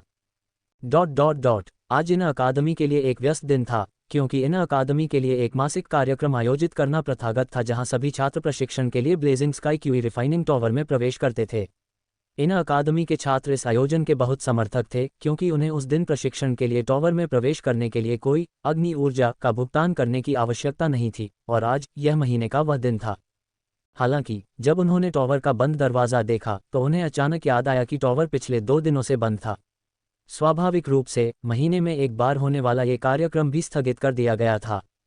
बहुत से लोग लाभ के नुकसान पर कोस नहीं रहे थे। टॉवर के बंद होने के कारण अकादमी ने प्रत्येक व्यक्ति को मुआवजे के रूप में 3 दिन की अग्नि ऊर्जा दी। 3 दिन की अग्नि ऊर्जा शायद बहुत ज्यादा न लगे, लेकिन ये कुछ न होने से तो बेहतर ही है। Blazing sky QE refining tower को बंद देखकर कई लोगों ने वहां से चले जाने का फैसला किया, और उस समय एक के बाद एक कई elders blazing sky QE refining tower के बाहर दिखाई दिए। एल्डर्स की बढ़ती संख्या के साथ साथ कई तेज दिमाग वाले लोगों ने अनुमान लगाया कि कुछ बड़ा होने वाला है। इसलिए कई लोग ये देखने के लिए रुक गए कि क्या हो रहा है, और परिणामस्वरूप blazing sky QE refining tower के बाहर भीड़ और भी बड़ी होती गई। काफी इंतजार के बाद अचानक भीड़ से शोर सुनाई दिया। आसमान में 5 सफेद बालों वाले और सफेद दाढ़ी वाले एल्डर्स एक साथ उड़े। जब एल्डर्स पहुंचे तो उनमें से कई सीधे टॉवर की ओर उड़ गए, लेकिन भीड़ के आश्चर्य का कारण ये था कि उनमें से किसी की पीठ पर पंख नहीं थे। पंखहीन और फिर भी आसमान में उड़ने में सक्षम छात्रों के दिमाग में अचानक 2 शब्द डू पूर्वज उभरे। हे भगवान, जियानान अकादमी में हमारे पास इतने सारे डू पूर्वज कब से हैं? एक डू पूर्वज को पूरे महाद्वीप में भी एक पावर हाउस माना जा सकता है। वाह, ये है प्रथम एल्डर सुकियान, उप प्रधानाध्यापक हुगान, बाहरी अकादमी के एल्डर लेई और वू तियानलेंग, और एल्डर जियाओ मिंग के गुरु एल्डर हुओ। भीड़ में से एक अधिक समझदार छात्र ने 5 व्यक्तियों को पहचान लिया जैसे ही वे उड़कर सामने आए। उसके बगल में एक अल्केमिस्ट की पोशाक पहने हुए एक व्यक्ति ने आह भरी, मैंने सुना है कि एल्डर हुओ पहले से ही 6ठे दर्जे के अल्केमिस्ट हैं। कितना अच्छा होगा अगर मैं उनका शिष्य बन जाऊं और इस तरह एल्डर जियाओ मिंग के भाई का शिष्य बन जाऊं। इस तरह कुछ लोग फिर से हमारे साथ खिलवाड़ करने की हिम्मत नहीं करेंगे। जैसे ही उसने बात की, अल्केमिस्ट की नज़र बाईं ओर चली गई, जहां 7 या 8 नाजुक आकृतियां थीं, जिनमें से एक चांदी की पोशाक पहने एक युवती थी। महिला का आकार लंबा था और उसके गाल थोड़े पतले थे, लेकिन उसका चेहरा दुर्लभ सुंदरता का था। उसकी त्वचा बर्फ की तरह सफ़ेद थी, उसकी बाहें सुरम्य थीं, और उसके सुंदर चांदी के बाल उसकी कमर तक पहुंच रहे थे। हालांकि समूह का नेतृत्व करने वाली महिला की शक्ल बहुत आकर्षक थी, लेकिन उसके बगल में बैठी लंबी मोटी बर्फ सफ़ेद टांगों वाली लंबी सुंदरता ने कई लोगों का ध्यान आकर्षित किया। बर्फ सी ठंडी महिला ने अल्केमिस्ट की बात सुनी और उसे व्यंग्यात्मक मुस्कान दी, जिससे आसपास के छात्र थोड़े चकित हो गए। फिर उसने ऊंची आवाज में कहा, तुम्हारा भाई हमारे गुट के सदस्य को थका देने तक परेशान कर रहा था, और ये तुम ही थे जिन्होंने उसे एक दुर्लभ औषधीय जड़ी बूटी दिलवाई जो स्पष्ट रूप से उसके बेशर्म कृत्य का समर्थन कर रही थी। जियाओ यू, जो उसके बगल में था, ने उसके शब्दों पर सिर हिलाया और कहा, उस व्यभिचारी याओ हुआई ने खुद ही यह सब किया। उसने मेरे साथ बुरा करने की कोशिश की और मेरे चचेरे भाई ने उसे अकादमी से निकाल दिया। दो महिलाओं के आरोप और भीड़ की घृणित निगाहों के तहत अल्केमिस्ट शर्मिंदा महसूस कर रहा था और उसे नहीं पता था कि खुद का बचाव कैसे किया जाए। ये सच था कि वह अपने भाई की मदद करना चाहता था जब उसने उससे अपनी कक्षा की एक सुंदरी को जीतने में मदद मांगी थी, लेकिन उसने कभी नहीं सोचा था कि उसका भाई लड़की को उसके साथ बाहर जाने के लिए मजबूर करने की हद तक जाएगा, और यहाँ तक कि एल्डर जियाओ मिंग ने उसे पकड़ लिया, जिस व्यक्ति की वह सबसे अधिक प्रशंसा करता है, जबकि वह इस कृत्य के बीच में था। जब उसने ये खबर सुनी तो सबसे पहले उसने अपने घटिया भाई से रिश्ता खत्म कर लिया और फिर उसने अपने भाई की तरफ से जियोयू से माफ़ी मांगने की कोशिश की, लेकिन वह कभी उसकी बात सुनना नहीं चाहती थी। जिस क्षण जियोयू मून स्पिरिट की सदस्य बनी, गुस्साई महिलाओं के पूरे गुट ने मेडिसिन गैंग को दबाना शुरू कर दिया। इसमें कोई संदेह नहीं था कि जियोयू अभी भी वही पुरानी प्रतिशोधी लड़की थी। जियोयी जियान के नाम के साथ मून स्पिरिट गुट बैकअप के रूप में मजबूत रैंकिंग में नंबर 1 पर था। पिछले कुछ महीनों में बेतहाशा बढ़ गया था और कोई भी गुट ऐसा नहीं था जो उनका विरोध करने की हिम्मत करता हो। यदि मेडिसिन गैंग की महान नींव नहीं होती तो वे बहुत पहले ही बिखर गए होते। फिर भी इन अकेडमी के भीतर बेची जाने वाली 90% से अधिक गोलियों पर एकाधिकार होने से यह अब केवल 65% रह गया था और बिक्री अभी भी लगातार गिर रही थी। ऐसा इसलिए था क्योंकि उनके कई बेहतरीन अल्केमिस्टों ने गुट छोड़ने का फैसला किया था। दोनों महिलाओं ने अब अल्केमिस्ट पर कोई ध्यान नहीं दिया और इसके बजाय आपस में बातें करने लगीं। जिस बारे में बात कर रही हूँ, बहन हान यू, चचेरे भाई जियाओ मिंग और मेरे बीच खून का रिश्ता वास्तव में उतना करीबी नहीं है जितना अकादमी की अफवाहों में बताया गया है। हम केवल दूर के रिश्तेदार हैं, हमारे खून के रिश्ते पहले से ही बहुत दूर हैं। हान यू को आश्चर्य हुआ जब जियाओ यू ने कुछ अप्रत्याशित बात कही और तुरंत उसे डांटा। जियाओ यू, तुम अचानक से ऐसी कौन सी बातें कहने के बारे में सोच रही हो? मुझे नहीं पता, जियाओ यू ने शर्मिंदगी में अपनी जीभ बाहर निकालते हुए जवाब दिया। उसे भी नहीं पता था कि उसने यह विषय क्यों उठाया था। हालांकि उसके दिल में समय समय पर अजीबोगरीब विचार आते थे, लेकिन वह अपनी क्षमताओं और अपने और जियाओ मिंग के बीच की खाई से भी वाकिफ थी। इसलिए उसने बहुत पहले ही उन विचारों को छोड़ दिया था और इसके बजाय मजबूत बनने पर ध्यान केंद्रित किया था ताकि जियाओ मिंग भविष्य में जियाओ परिवार को अच्छे हाथों में छोड़कर निश्चिंत हो सके। याओ हुआई के साथ एक दुर्घटना में पहली बार जियाओ यीजियान से मिलने के बाद वे करीबी दोस्त बन गए थे और कई बार साथ में बाहर गए थे। वह वही थी जिसने हान यू को जियाओ यीजियान के बारे में बताया था और टूर्नामेंट के दौरान अकादमी में चल रही अफवाहों के कारण जियाओ यीजियान के बारे में उसे बुरा प्रभाव डालने से रोका था। उसने जियाओ यीजियान के साथ कुछ अंतरंग बातचीत भी की थी, जहां उसने उसे वह सारा ज्ञान सिखाया था जो उसने आउटर अकादमी में अपनी अच्छी दोस्त जूनी से सुना था। जियाओ यू के चंचल व्यवहार को देखकर हान यू ने असहाय होकर आह भरी और अपना सिर हिलाया। लेकिन खुद के साथ ईमानदार होने के नाते वह जानती थी कि अंदर ही अंदर वह एल्डर जियाओ मिंग के बारे में थोड़ा भावुक भी थी। आखिरकार उसने अकादमी के भीतर अपनी प्रतिष्ठा के अलावा जियाओ यीजियान, जियाओ यू और किंग लिन से उसके बारे में केवल अच्छी बातें ही सुनी थीं। ऐसे व्यक्ति के बारे में अच्छी धारणा न रखना असंभव था। हालांकि वह जियाओ यीजियान और किंग लिन के उसके प्रति स्नेह के बारे में भी जानती थी, इसलिए उन दोनों की दोस्त होने के नाते उसे लगा कि उसके करीब जाने की कोशिश करना अनुचित है। क्या ये किसी दोस्त के आदमी को चुराने की कोशिश नहीं होगी? और ये दो दोस्तों के लिए भी होगा। इसलिए उसने अपने विचारों को अपने दिल की गहराई में दफनाने की कोशिश की। जैसे ही उसने आहें भरना समाप्त किया, हान यू कहीं आसमान में देखने के लिए मुड़ी और तुरंत चौंक गई और अनजाने में ही खुशी से बोल पड़ी, एल्डर जियाओ मिंग यहाँ पर प्रतीत होते हैं। कहाँ? जियाओ यू ने टॉवर की ओर उड़ते हुए बुजुर्गों की विभिन्न आकृतियों को देखा जब तक कि उसने दूरी में एक छोटे से काले बिंदु को आते हुए नहीं देखा, और आश्चर्य में कहा, तुमने उसे इतनी दूर से कैसे पहचान लिया? मुझे मत बताओ। ही जियाओ यू पहले तो हैरान हुई, लेकिन फिर कुछ सोचने लगी और चेहरे पर शरारती मुस्कान के साथ हान यू की ओर देखने लगी। हान यू को पता था कि उसने गड़बड़ कर दी है। उसका चेहरा थोड़ा लाल हो गया और उसने उस समय जो सबसे चतुराईपूर्ण काम सोचा वह ये था कि उसने उसे नहीं सुना, ये दिखावा करना कि उसने उसे नहीं सुना। हान यू के लाल चेहरे को आसमान की ओर देखते हुए देखकर जैसे कि उसने उसे एक पल पहले नहीं सुना था, जियाओ यू को लगा कि उसने एक बड़ा रहस्य खोज लिया है, और जैसे ही वह उससे कबूल करवाने के लिए सवाल करने वाली थी, भीड़ में अचानक जोरदार जयकार गूंज उठी। ऊपर तैरते हुए अधिकांश इन अकेडमी छात्रों द्वारा पहचानी जाने वाली एक आकृति सभी छात्रों के पीछे से उड़कर दो पूर्वजों के समूह पर उतरी। सफ़ेद बालों और सफ़ेद दाढ़ी वाले बुजुर्गों के समूह के बीच इस व्यक्ति की युवा उपस्थिति काफ़ी आकर्षक थी, लेकिन किसी ने यह कहने की हिम्मत नहीं की कि वह योग्य नहीं था। वहाँ जो व्यक्ति आया वह जियाओ मिंग था। जियाओ मिंग ने पहले बाहर जयकार कर रही भीड़ को सिर हिलाया और फिर सुकियान और अन्य लोगों को देखा। मास्टर, प्रथम एल्डर, उप प्रधानाध्यापक, ग्रैंड कमांडर, आप छात्रों के बीच बहुत लोकप्रिय लगते हैं। सुकियान मुस्कुराया और अपनी दाढ़ी को सहलाया। जवाब में जियाओ मिंग ने केवल एक कड़वी मुस्कान के साथ सिर हिलाया और फिर सुकियान को फ्लेम गैदरिंग कॉल्ड्रॉन दिया जो पहले से ही हॉट फ्लेम एसेंस से भरा हुआ था। इन 2 दिनों के दौरान वह ये सब एकांत में कर रहा था। ऐसा लगता है कि सभी तैयारियां पूरी हो चुकी हैं। फॉलन हॉट फ्लेम अब निष्क्रिय अवस्था में है। आपको पहले टॉवर पर जाना चाहिए और थोड़ी देर के लिए स्वर्गीय लॉ के साथ इसे आकर्षित करना चाहिए। इसके प्रकट होने के बाद एल्डर इसे दबाने के लिए मिलकर काम करेंगे और जब समय आएगा तो इसे भस्म करने की आपकी बारी होगी। सुकियान ने जियाओ मिंग के हाथों से फ्लेम गैदरिंग कॉल्ड्रॉन लिया और कहा, स्वर्गीय ज्वाला को भस्म करना खतरनाक है, सावधान रहना याद रखें। उसके बगल में खड़े एल्डर हो ने उसे याद दिलाया। मैं करूंगा। जियो मिंग ने हल्के से अपना सिर हिलाया। ये सुनकर बुजुर्गों का समूह फिर से नहीं बोला। जो कुछ कहने की ज़रूरत थी वह पिछले कुछ दिनों में पहले ही कहा जा चुका था और अब उसे फिर से दोहराने की कोई ज़रूरत नहीं थी। सुकियान ने अपनी नज़रें घुमाईं और टॉवर के चारों ओर इकट्ठे हुए छात्रों की ओर देखा और अचानक उसके मुंह से एक गहरी आवाज़ निकली।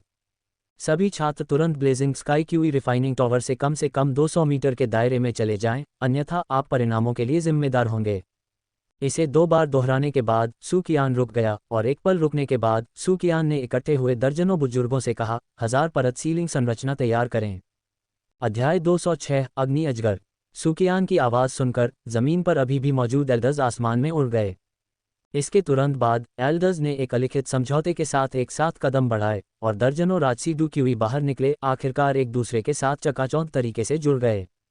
जिस क्षण वे आपस में जुड़े, ऊर्जा की अनगिनत छोटी किरणें परावर्तित हुईं जैसे कि प्रकाश द्वारा अपवर्तित हो रही हों। ये ऊर्जा किरणें एक दूसरे के साथ जुड़ गईं और कुछ ही क्षणों में आकाश के ऊपर एक अत्यंत सघन ऊर्जा जाल बन गया। ऊर्जा के ये रंगीन जाल लगातार अपवर्तित हो रहे थे जिससे वे लगभग 1000 अतिव्यापी परतों की तरह थे जिनमें अद्भुत रक्षात्मक शक्ति थी।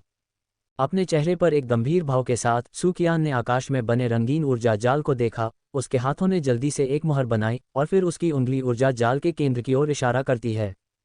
तुरंत एक बहुत बड़ी ऊर्जा उसमें से निकली और अंत में उसके अंदर समा गई। इस विशाल ऊर्जा वृद्धि को प्राप्त करने के बाद सुकियान ने अपने हाथों को फिर से हिलाया और ऊर्जा जाल, जो लगभग 100 मीटर चौड़ा था, आकाश पर एक शानदार ऊर्जा ढाल को शूट करता हुआ दिखाई दिया। ऊर्जा ढाल के तैनात होने के साथ एक अत्यंत कॉम्पैक्ट रक्षात्मक जाल तुरंत blazing sky QE refining tower के शीर्ष पर रखा गया था। ऐसा करने के बाद ही सुकियान ने जियाओ मिंग से कहा, टॉवर में प्रवेश करें और गिरे हुए दिल की लौ को बाहर निकालें। जियाओ मिंग ने थोड़ा सिर हिलाया, फिर 2 मीटर ऊंची जगह की ओर चल दिया जिसे सुकियान ने जानबूझकर छोड़ दिया था। दरवाज़ा खोलकर Xiao Ming blazing sky QE refining tower में प्रवेश कर गया जिसमें उसने लंबे समय से कदम नहीं रखा था। चांदनी के पत्थरों के कारण टॉवर के अंदर बहुत चमकीला लग रहा था। जियाओ मिंग प्रवेश द्वार पर नहीं रुका बल्कि सीधे उस अग्निकुंड की ओर चला गया जहां वह पहली बार blazing sky QE refining tower में प्रवेश करते समय गया था। कुछ क्षण बाद उसके सामने एक अथाह काला छेद दिखाई दिया। ब्लैक होल के पास खड़े होकर जियाओ मिंग ने अंदर देखा और अंतहीन अंधकार देखा। गिरे हुए हृदय की ज्वाला, अब तुम्हारे बाहर आने का समय हो गया है। जियाओ मिंग के मुंह के कोने थोड़े मुड़े हुए थे और 10,000 भागते हुए जानवरों के प्रक्षेपण के साथ आग लाल 10,000 जानवरों की ज्वाला को उसने बुलाया जो अग्नि गड्ढे के ऊपर तैर रही थी। ... धधकते आकाश क्यूई रिफाइनिंग टॉवर का निचला स्तर ऊपरी स्तरों से बहुत अलग दृश्य था। विशाल स्थान में गर्म तापमान बढ़ रहा था और यहाँ तक कि दृष्टि भी थोड़ी धुंधली और भ्रामक थी। कहीं से एक ज्वलंत लाल चमक उभरी जिसने पूरे स्थान को एक तीव्र चमक के साथ रोशन कर दिया। इस स्थान के केंद्र में एक बहुत बड़ा गहरा छेद था जिसका प्रवेश द्वार पिछली किसी भी परत से अधिक चौड़ा था और यह अथाह काला नहीं था बल्कि एक हल्का गहरा लाल दिखाई दे रहा था जैसे कि यह सूखा हुआ खून हो। खामोश निचली परत में अचानक बहते हुए तरल की एक हल्की आवाज़ आए, एक झील के मंथन की आवाज़ जैसी। अगर कोई छेद के मुंह में नीचे देखता तो वह आसानी से देख सकता था कि नीचे की अनंत मैग्मा दुनिया का गहरा लाल मैग्मा अचानक हिंसक रूप से मंथन करने लगा और अत्यंत तीव्र ऊर्जा उसमें व्याप्त हो गई। मैग्मा हिल गया जैसे कि पानी से कुछ फूटने वाला हो, लेकिन काफ़ी देर बाद मैग्मा अचानक शांत हो गया। पूफ! शांत मैग्मा की सतह अचानक ऊपर की ओर उछली और जैसे ही ऐसा हुआ, एक अग्नि अजगर जिसका शरीर अदृश्य, लगभग पारदर्शी था, जिसका सिर अदृश्य लपटों से ढका हुआ था, मैग्मा के माध्यम से उछला। चीख! लावा से निकले अग्नि अजगर ने कुछ महसूस किया और हिंसक रूप से अपना सिर उठाया जिससे एक हिंसक ऊंची ध्वनि तरंग फूट पड़ी। अदृश्य अग्नि अजगर का विशाल शरीर मैग्मा से भयंकर रूप से फट गया और तुरंत विशाल शरीर, जो लगभग 30 से 35 मीटर लंबा था, एक अदृश्य बिजली के बोल्ट की तरह चला, अपने साथ चिलचिलाती गर्मी और हिंसक ऊर्जा लेकर गहरे छेद की सतह पर पहुंच गया। जब पहली बार मैग्मा के तल पर स्थित गिरी हुई हृदय ज्वाला सक्रिय हुई, तो ब्लैक होल के बाहर मौजूद जियाओमिंग ने स्पष्ट रूप से महसूस किया कि नीचे अत्यंत गर्म तापमान संघनित हो रहा था और एक भयंकर हिंसक ऊर्जा उतार चढ़ाव भी तेजी से बढ़ रहा था। जियाओमिंग ने कुछ कदम पीछे हटकर 10,000 जानवरों की लौ की आभा को एक बार फिर से बढ़ाया और उसकी आंखों में खुशी की एक झलक दिखाई दी। चीख! अचानक एक विशाल अदृश्य अग्नि अजगर अग्नि गड्ढे से बाहर उड़ गया। अग्नि अजगर का पूरा शरीर कुछ विकृत लपटों में घिरा हुआ था और उसका विशाल मुंह चौड़ा खुला हुआ था, जिसके नुकीले दांत एक वयस्क की जांघों जितने मोटे थे और विकृत लहर के साथ चमक रहे थे। क्रोध की दहाड़ के साथ अग्नि अजगर अंधेरे से उभरा, लेकिन जैसे ही वह गहरे ब्लैक होल से 5 मीटर ऊपर पहुंचने वाला था, उसके चारों ओर का स्थान हिंसक रूप से उतार चढ़ाव करने लगा। ब्लैक होल के ऊपर एक रंगीन ऊर्जा ढाल अचानक दिखाई दी। हालांकि जैसे ही ऊर्जा ढाल उभरी, एक रक्त लाल चिलचिलाती गर्मी बिजली की तरह ऊपर की ओर बढ़ी और अंत में एक भयंकर दहाड़ के साथ वे एक दूसरे से जोरदार टक्कर के साथ टकरा गए। जाहिर तौर पर 10,000 जानवरों की ज्वाला से प्रेरित होकर इस बार गिरे हुए हृदय की ज्वाला बहुत हिंसक थी। प्रतीत होता है कि बहुत लचीला ऊर्जा कवच तेजी से भयावह उग्र ऊर्जा के तहत केवल 1 मिनट से भी कम समय तक चला, इससे पहले कि वह टूटने के संकेत दिखाए। ऐसा लगता है कि इसे पता चल गया है। अदृश्य अग्नि अजगर का कहर एक और पायदान ऊपर चढ़ गया। जवाब में जियाओमिंग ने केवल उस पर हल्की नजर डाली और बाहर की ओर बढ़ना शुरू कर दिया। अब उसके लिए गिरे हुए हृदय की ज्वाला को आकर्षित करना जरूरी नहीं था, जब तक कि आग के गड्ढे के अंदर उसे सील करने वाली सील टूट गई थी। आज़ादी की अपनी इच्छा के कारण गिरे हुए हृदय की ज्वाला निश्चित रूप से धधकते आकाश क्यूई रिफाइनिंग टावर से बाहर निकल जाएगी। टावर के बाहर जियाओमिंग के धधकते आकाश क्यूई रिफाइनिंग टावर में प्रवेश करने के 2 मिनट बाद दर्शकों की भीड़ ने टावर के अंदर से एक अजीब सी चरमराहट की आवाज़ सुनी। कुछ दर्शकों की आंखें जिज्ञासा से भरी हुई थीं क्योंकि वे धधकते आकाश क्यूई रिफाइनिंग टावर की ओर देख रहे थे। दुर्भाग्यवश blazing sky Q refining tower इतना कसकर बंद था कि बाहर से अंदर की स्थिति का निरीक्षण नहीं किया जा सकता था। सीमित शक्ति वाले छात्रों के विपरीत सुकियान और शक्तिशाली एल्डर्स अपनी महान शक्ति के साथ अभी भी कुछ स्पष्ट रूप से महसूस कर सकते थे, हालांकि वे अंदर की स्थिति को स्पष्ट रूप से नहीं देख सकते थे। चीखने की आवाज़ के बाद सुकियान ने हुगान के साथ एक नज़र का आदान प्रदान किया जो उसके बगल में था। यह बाहर आ रहा है। धमाका! एक भयंकर गड़गड़ाहट के समान एक तेज आवाज़ भीड़ के कानों में हिंसक रूप से गूंज उठी और इस टक्कर में जैसे कि एक उल्कापिंड टूट रहा हो, बाहर की भीड़ स्पष्ट रूप से महसूस कर सकती थी कि पूरा blazing sky QE refining tower भयंकर रूप से हिल रहा था। उसी समय एक मानव आकृति blazing sky QE refining tower के दरवाजे से बाहर निकली और सुकियान और अन्य लोगों के सामने आ गिरी। पहले एल्डर, गिरे हुए दिल की लौ मेरे द्वारा आकर्षित हुई है और अब सील से टकरा रही है, इसलिए आपको blazing sky QE refining tower की सील को उठा देना चाहिए। कहीं ऐसा न हो कि यह भूमिगत मैग्मा में वापस भाग जाए क्योंकि यह टूट नहीं सकती। जियाओमिंग के शब्द अनुचित नहीं थे। Flaming sky QE refining tower के शीर्ष पर धीरे धीरे घूमने वाले पर्दे के आकार में एक काली ऊर्जा का घेरा था। ये जियानान अकादमी के हेडमास्टर द्वारा व्यवस्थित रक्षा थी। इस कमजोर दिखने वाले बचाव में एक बेहद भयानक रक्षा शक्ति थी। अगर रक्षा की इस परत को हटाया नहीं जाता तो फॉलन हॉट फ्लेम की वर्तमान ऊर्जा के साथ इसे तोड़ना वास्तव में कुछ हद तक मुश्किल होगा। सुकियान ने तुरंत एक हाथ की मुहर बनाई और एक बेहद मजबूत स्थानिक उतार चढ़ाव उसके हाथ से टावर के शीर्ष की ओर निकल गया। उजागर! तुरंत टावर की नोक पर कोयले काली ऊर्जा धीरे धीरे फैल गई और इसके गायब होने के अंतिम क्षण में एक ऊंची ऊंची चीखने वाली आवाज़ जिसमें भावनाएं थीं, भयंकर रूप से गूंज उठी। टावर के अंदर से एक ध्वनि तरंग फैली और फिर आसपास के एल्डर्स के 1000 परत सीलिंग संरचना पर जोरदार प्रहार किया और तुरंत रंगीन ऊर्जा की दीवार हिंसक उतार चढ़ाव के साथ लहरा उठी। यह बाहर आ रहा है। जिस क्षण ऊर्जा की लहरें गायब हो गईं, मानो कुछ महसूस कर रही हों, जियाओमिंग ने धीमी आवाज में कहा। जिस क्षण उसकी आवाज़ गिरी, एक विस्फोटक ढहने की आवाज़ पूरे आसमान में गूंज उठी और उसके तुरंत बाद blazing sky QE refining tower के ऊपर एक बड़ा छेद फट गया और दूर की भीड़ की भयभीत निगाहों के बीच आग के मैग्मा का एक स्तंभ बाहर की ओर फूट पड़ा। आग के एक स्तंभ की तरह आग के मैग्मा की धारा blazing sky QE refining tower के शिखर से सीधे बाहर निकली और उस पल में इन अकेडमी के पूरे स्वर्ग और पृथ्वी की ऊर्जा हिंसक रूप से हिल गई। जैसे ही मैग्मा गिरा, अदृश्य अग्नि अजगर, जो कई दसियों मीटर लंबा था, उसमें से बाहर निकल आया। उसने उस आज़ादी को महसूस किया जो उसने लंबे समय से महसूस नहीं की थी और उसकी विशाल त्रिकोणीय आंखों की पुतलियां एक ऐसे परमानंद से भर गईं जो बेहद मानवीय लग रहा था। आसमान में blazing sky QE refining tower कुछ पेड़ों की चोटियों और छतों से 200 मीटर दूर था और उन पर असंख्य छात्र खड़े थे जो डर से भरे हुए थे। आकाश में blazing sky QE refining tower से उड़ती हुई उस विशाल चीज को देखकर उनमें से किसी ने कभी नहीं सोचा था कि जिस जगह पर वे और दूसरे लोग अक्सर खेती करते थे, वहां इतनी भयंकर चीज छिपी होगी। तो blazing sky QE refining tower बंद होने का कारण ये क्रूर प्राणी है। मुझे आश्चर्य है कि क्या ये वास्तव में इतना भयानक होने के लिए एक जादुई जानवर होगा। मुझे आश्चर्य है कि बुजुर्गों को इस राक्षस के साथ कैसा व्यवहार करना चाहिए। अगर वे इसे भागने देते हैं तो मेरा मानना है कि इन अकादमी को गंभीर नुकसान होगा। आप इतनी चिंता क्यों कर रहे हैं? 5 डू पूर्वज, साथ ही दर्जनों डू राजा, इस लाइनअप के साथ ये राक्षस कैसे बच सकता है? हाँ, आप सही कह रहे हैं। यह मैं ही था जिसने बहुत ज्यादा सोचा। जब छात्र आपस में बात कर रहे थे तो सुकियान का चेहरा भी थोड़ा हैरान था, क्योंकि उसने आकाश में blazing sky QE refining tower को घेरने वाले अदृश्य अग्नि अजगर को देखा था। ये जानवर पिछली बार की तुलना में बहुत अधिक शक्तिशाली प्रतीत होता है। सुकियान सतर्कता से सोचने से खुद को रोक नहीं सका और उसने देखा कि केवल एक संक्षिप्त विराम के बाद अदृश्य अग्नि अजगर पर आग अचानक एक अत्यंत भयानक स्तर तक बढ़ गई। उसने धीरे से अपना विशाल सिर उठाया और अपनी आंखों में भयंकर चमक के साथ आकाश के ऊपर चमकीले ऊर्जा जाल को देखा। जब तक वह इस अवरोध को तोड़ता रहेगा तब तक वह अपनी असली आज़ादी वापस पा लेगा। चीख! एक तेज ध्वनि तरंग तेजी से फैली, जिसने अंततः ऊर्जा की आसपास की ऊर्ध्वाधर दीवार को हिला दिया, जिससे लहरें पैदा हुईं जो तेजी से दोलन करने लगीं। ये काफी भयानक लग रहा था, लेकिन बस इतना ही।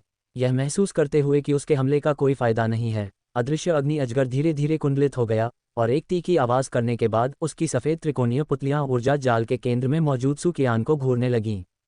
जैसे जैसे वह कुंडलित होता गया, अदृश्य अग्नि अजगर के शरीर पर लपटें और अधिक सघन होती गईं, और यहाँ तक कि आसपास का स्थान भी अत्यधिक विकृत हो गया, इस हद तक कि जब कोई अग्नि अजगर को देखना चाहता था तो केवल एक विशाल धुंधली आकृति दिखाई देती थी। बूढ़े हो, तुम लोग जल्दी क्यों नहीं करते? अदृश्य अग्नि अजगर के हमले के लिए तैयार रुख को देखते हुए सुकियान अचानक बिना कुछ कहे चिल्लाया, वे सब क्या कर रहे थे? क्या वे भव्य तमाशा देख रहे थे? चीख! सुकियान की आवाज बस गिर गई और अग्नि अजगर का विशाल शरीर बिजली की तुलना में एक स्प्रिंग की तरह तेजी से बाहर निकला, यहाँ तक कि उसके विशाल शरीर ने भी उसकी गति को धीमा नहीं किया।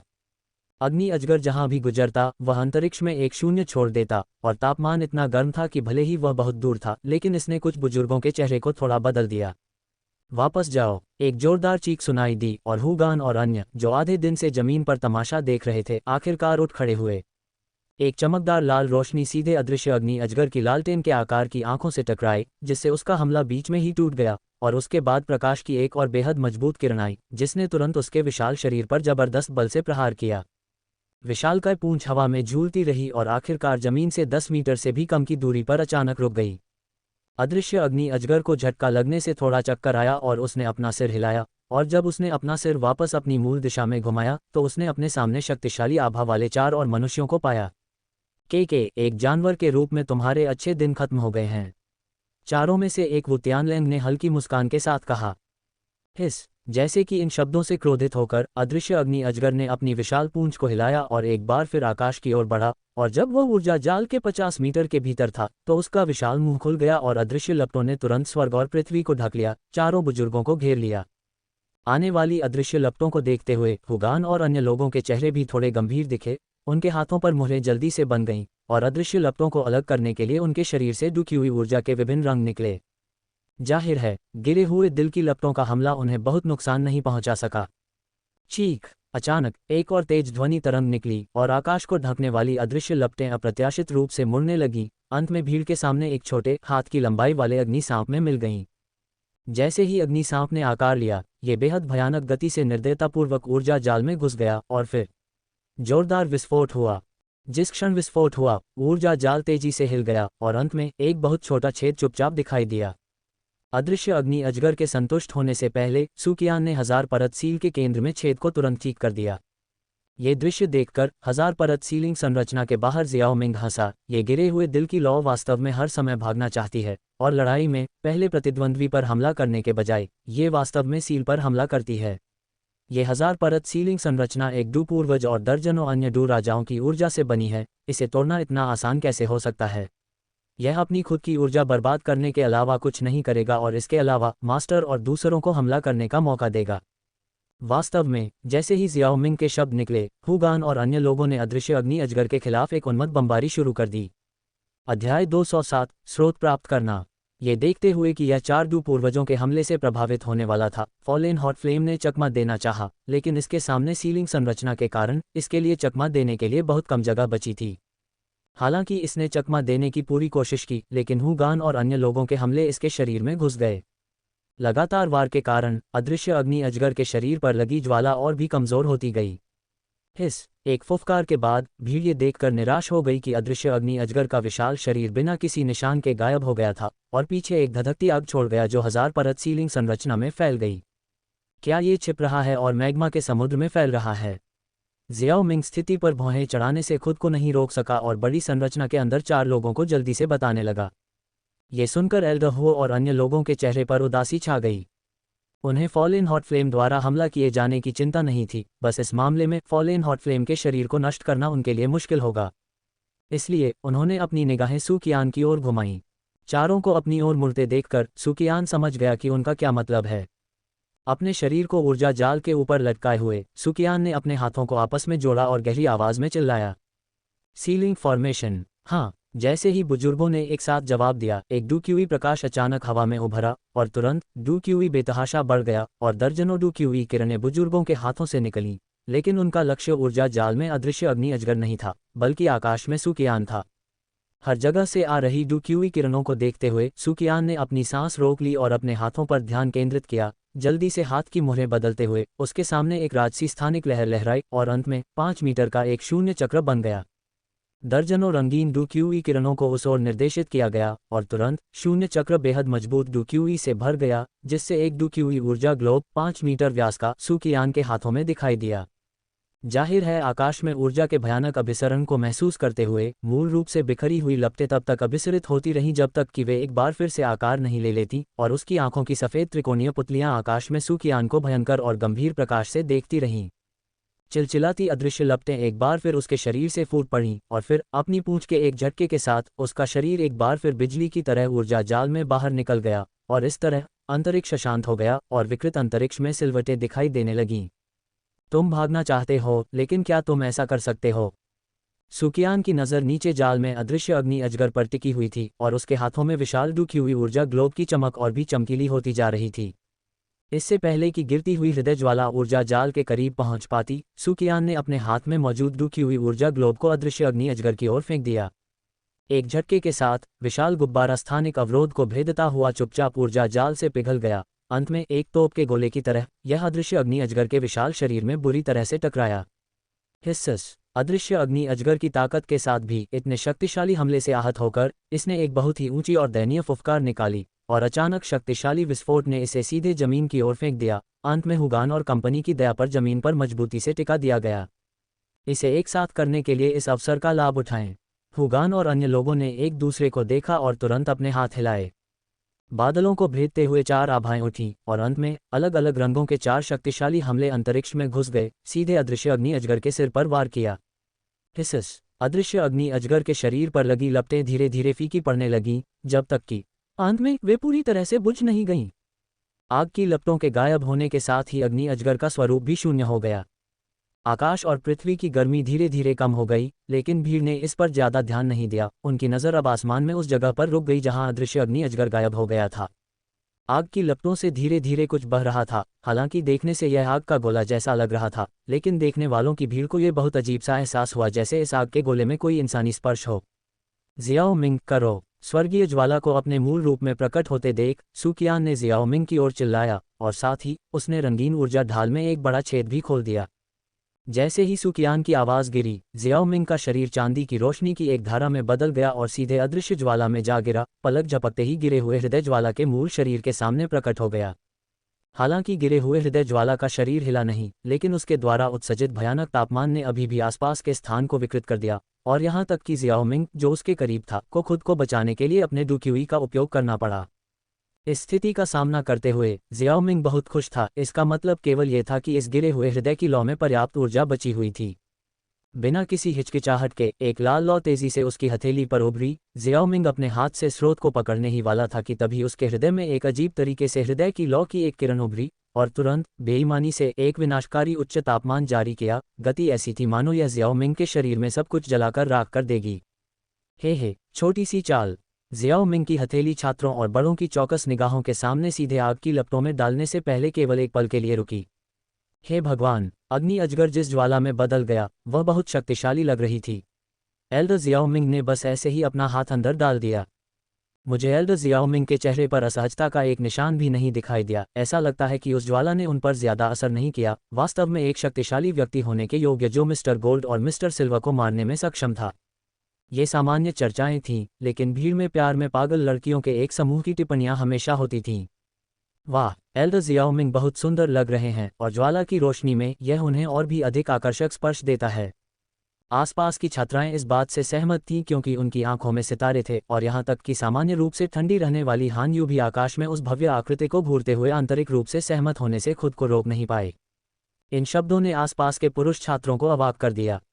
बड़ी बहन, क्या इस समय एल्डर जियाओमिंग की ताकत पर ध्यान केंद्रित करना अधिक महत्वपूर्ण नहीं था? क्या आपकी प्राथमिकताएं थोड़ी टेढ़ी नहीं हैं? भीड़ की निगाहों के नीचे जियाओमिंग ने लपटों से गूदे की एक अंगूठे के आकार की पट्टी निकालने से पहले एक पल के लिए इधर उधर टटोला। जब गूदे की पट्टी शरीर से निकल गई तो भीड़ की निगाहों के नीचे अजीब सी लौ धीरे धीरे बुझ गई। ये देखकर सू कियान ने भी जल्दी से उस संरचना को बनाए रखने वाले बुजुर्गों से इसे हटाने के लिए कहा। यह कहने की जरूरत नहीं है कि इतने लंबे समय तक 1000 परत सीलिंग संरचना को बनाए रखना काफी थका देने वाला था।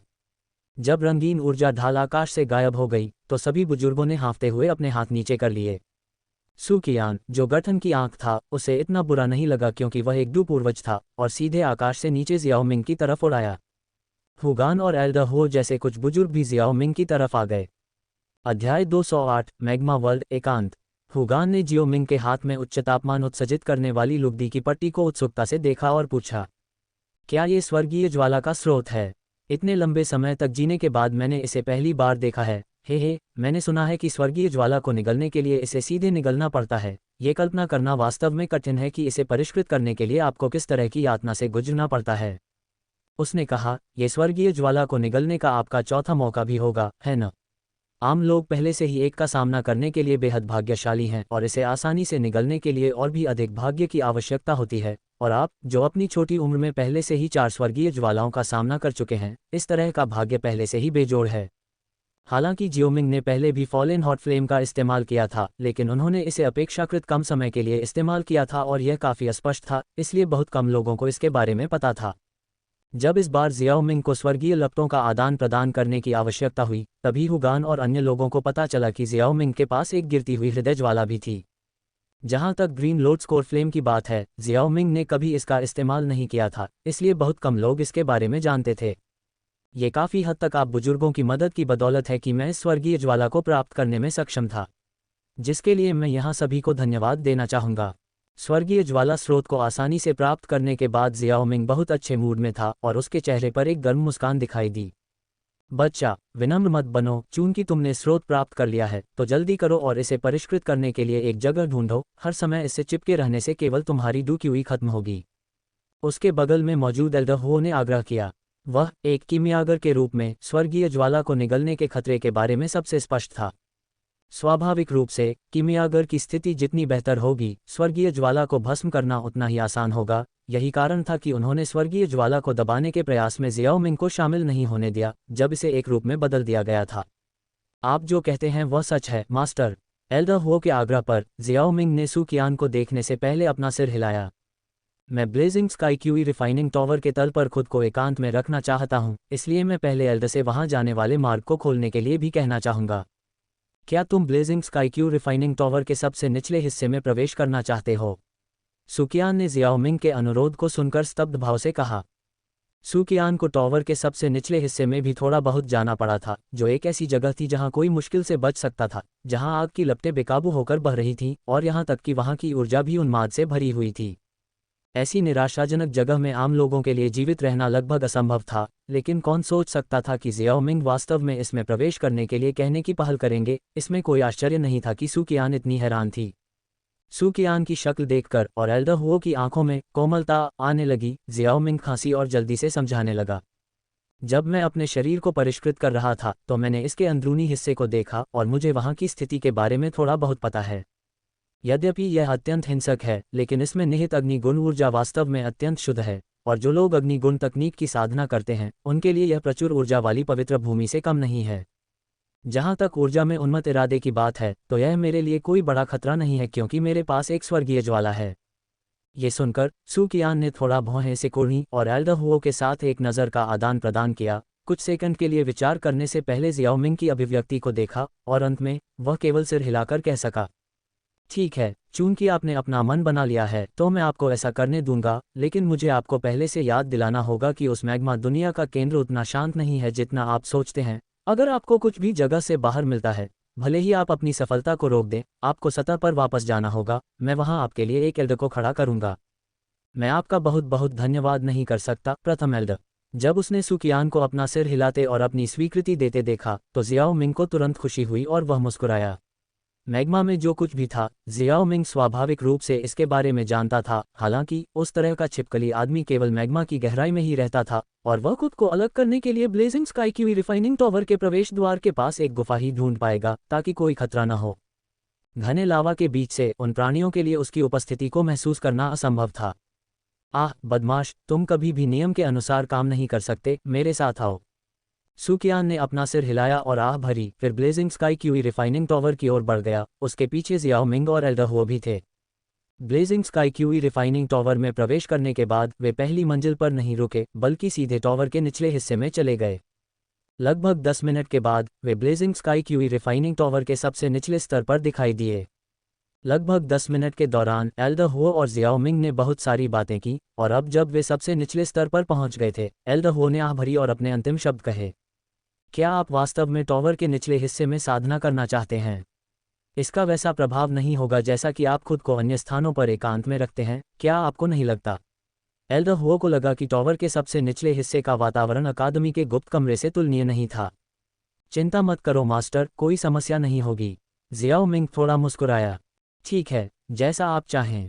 एल्डर हुओ ने अपना सिर हिलाया। हालांकि एल्डर हुओ कभी कभी काफ़ी चिड़चिड़े हो जाते थे। जब वे अपने शिष्य जियाओ मिंग से बहस करते थे तो वे ही ज़्यादातर समय हार मान लेते थे। चरमराहट। धीरे धीरे भारी लोहे के दरवाजे को धकेलते हुए उसी समय दरवाजे के शाफ्ट के घूमने पर क्लिक की आवाज़ आए और एक ज्वलंत आभा बाहर आई जैसे कि यह अनगिनत सालों से बंद था। अपना हाथ आगे बढ़ाते हुए और उसे हल्के से अपने सामने लहराते हुए सू कियान ने एक कड़वी मुस्कान के साथ कहा, इस हिस्से में ऊर्जा पहले से ही इतनी गर्म है, मैं कल्पना नहीं कर सकता कि उस मैग्मा दुनिया में ये कितना भयानक होगा। क्या आप वाकई वहां साधना करना चाहते हैं? सू कियान ने एल्डर हुओ के समान ही प्रश्न पूछा। जियाओ मिंग केवल असहाय होकर उत्तर दे सका, चिंता मत करो प्रथम एल्डर, स्वर्गीय ज्वाला मेरे शरीर की रक्षा कर रही है। ये केवल मेरे लिए डू पूर्वज तक पहुंचने के लिए एक बढ़ावा बनेगा। तस्क तस्क, तुम वयस्क होने से अभी कुछ महीने दूर हो, है न? तुम डू पूर्वज तक पहुंचने वाले हो, तुम सच में एक राक्षस हो। ये सुनकर सू कियान ने अपना सिर हिलाया और धीरे धीरे ब्लेजिंग स्काई की रिफाइनिंग टावर की बेहद विशाल निचली मंजिल में प्रवेश करने से पहले आह भरी। टावर के निचले हिस्से में कोई रोशनी नहीं थी, लेकिन एक हल्का लाल रंग जगह को भर रहा था और रोशनी केंद्र में लगभग 3 मीटर गहरे छेद से आ रही थी, जिसमें से लाल रंग की रोशनी प्रकाश के एक स्तंभ की तरह फैल गई, जिसने इस जगह के सभी अंधेरे को बाहर निकाल दिया। जैसे जैसे वे पास आते गए, उनके आसपास की हवा गर्म होती गई और उसमें मौजूद अग्निगुण ऊर्जा और भी शुद्ध होती गई।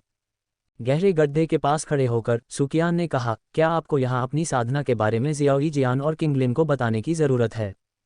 कोई ज़रूरत नहीं, मैंने यहाँ आने से पहले ही उन्हें समझा दिया था। ठीक है, उस स्थिति में तब आप आराम से साधना कर सकते हैं। यहाँ मैं कुछ बुजुर्गों को भेजूंगा जो बाद में अग्निगुण तकनीकों का अभ्यास करेंगे। अगर कोई बदलाव होता है तो वे सबसे पहले जान जाएंगे। हाँ, बहुत बहुत धन्यवाद प्रथम बुजुर्ग। जियाओ मिंग ने अपना सिर थोड़ा हिलाया। सू कियान मुस्कुराया और अपना हाथ हिलाते हुए कहा, तुम मेरे साथ इतने विनम्र क्यों हो रहे हो? अब जाओ और इसे आजमाओ। तुम्हारे गुरु और मैं यहाँ कुछ समय के लिए रुकेंगे। अगर कुछ हुआ तो मैं उनके साथ नीचे आकर तुमसे मिलूंगा। जियो मिंग ने एक बार फिर सिर हिलाया और बिना किसी देरी के अपने हाथ में गिरे हुए हृदय की ज्वाला के स्रोत को पकड़े हुए वह सीधे गहरे गड्ढे में कूद गया। जैसे जैसे जियो मिंग का शरीर गड्ढे में नीचे की ओर खिसकता गया, उसके कानों में गर्म हवा गूंजने लगी और जैसे जैसे उसका शरीर मैग्मा की दुनिया के करीब आता गया, उसके आसपास की हवा भी गर्म होती गई।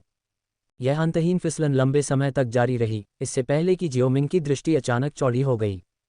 उसके सामने जो दिखाई दिया वह मैग्मा की एक अंतहीन दुनिया थी, जिसमें मैग्मा से बड़े बड़े बुलबुले निकल रहे थे और अंततः फट रहे थे। उसमें से एक गर्म आभा फैल रही थी और साथ में कुछ सफ़ेद धुआं भी था, जिसमें एक तरह का अग्निविष था, और अगर इसे अंदर ले लिया जाए तो ये काफ़ी परेशानी भरा होगा। जियो मिंग का दिमाग हिल गया और उसकी पीठ के पीछे चांदी सफ़ेद पंखों की एक जोड़ी खुल गई, जो धीरे धीरे कंपन कर रही थी और इस लावा की दुनिया में हवा में उसके शरीर को स्थिर कर रही थी।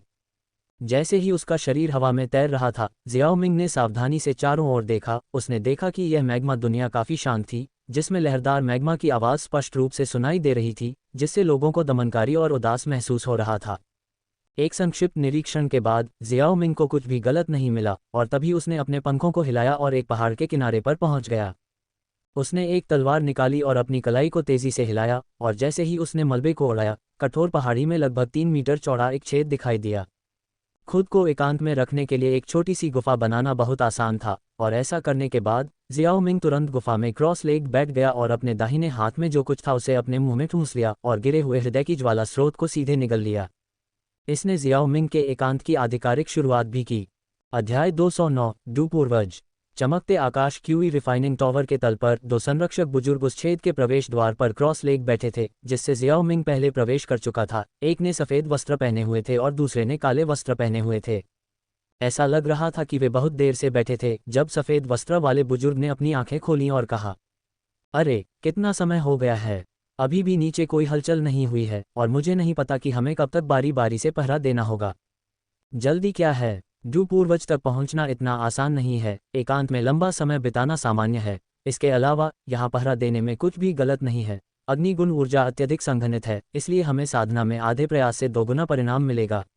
काले वस्त्र वाले बुजुर्ग ने भी धीरे से अपनी आंखें खोलीं और कहा, हाँ, तुम सही हो, लेकिन यहाँ अग्निगुण ऊर्जा में काफ़ी उन्मादी इरादे हैं और इससे छुटकारा पाने में काफ़ी समय लगेगा। ये कल्पना करना कठिन है कि नीचे क्या होगा। केवल जियाओमिंग ही नीचे जाने और सफलता प्राप्त करने की हिम्मत कर सकता है। अगर मैं उसकी जगह होता तो मैं ऐसा कुछ नहीं कर सकता। दोनों एल्डर्स बेकार में बातें कर रहे थे। उनकी आवाज़ें ब्लैक होल के माध्यम से नीचे तक पहुंच रही थीं। हालांकि मैग्मा पूल में एल्डर्स की बातचीत की आवाज़ बहुत पहले ही फैल चुकी थी। यह एक भूमिगत दुनिया थी और जो कुछ भी मौजूद था वह ज्वलंत लाल मैग्मा और काला धुआं था जो समय समय पर निकलता रहता था। वातावरण इतना दोहरावदार था कि इस जगह पर समय अपना अर्थ खोता हुआ प्रतीत होता था। एक चट्टानी पहाड़ी पर एक छिपी हुई गुफा थी। सफ़ेद कपड़े पहने एक युवक अपनी आंखें बंद करके उसके अंदर बैठा था।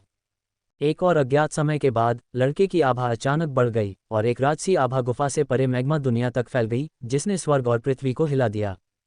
ज्वलंत लाल मैग्मा अधिक हिंसक रूप से मंथन किया और हर जगह काला धुआं फैल गया।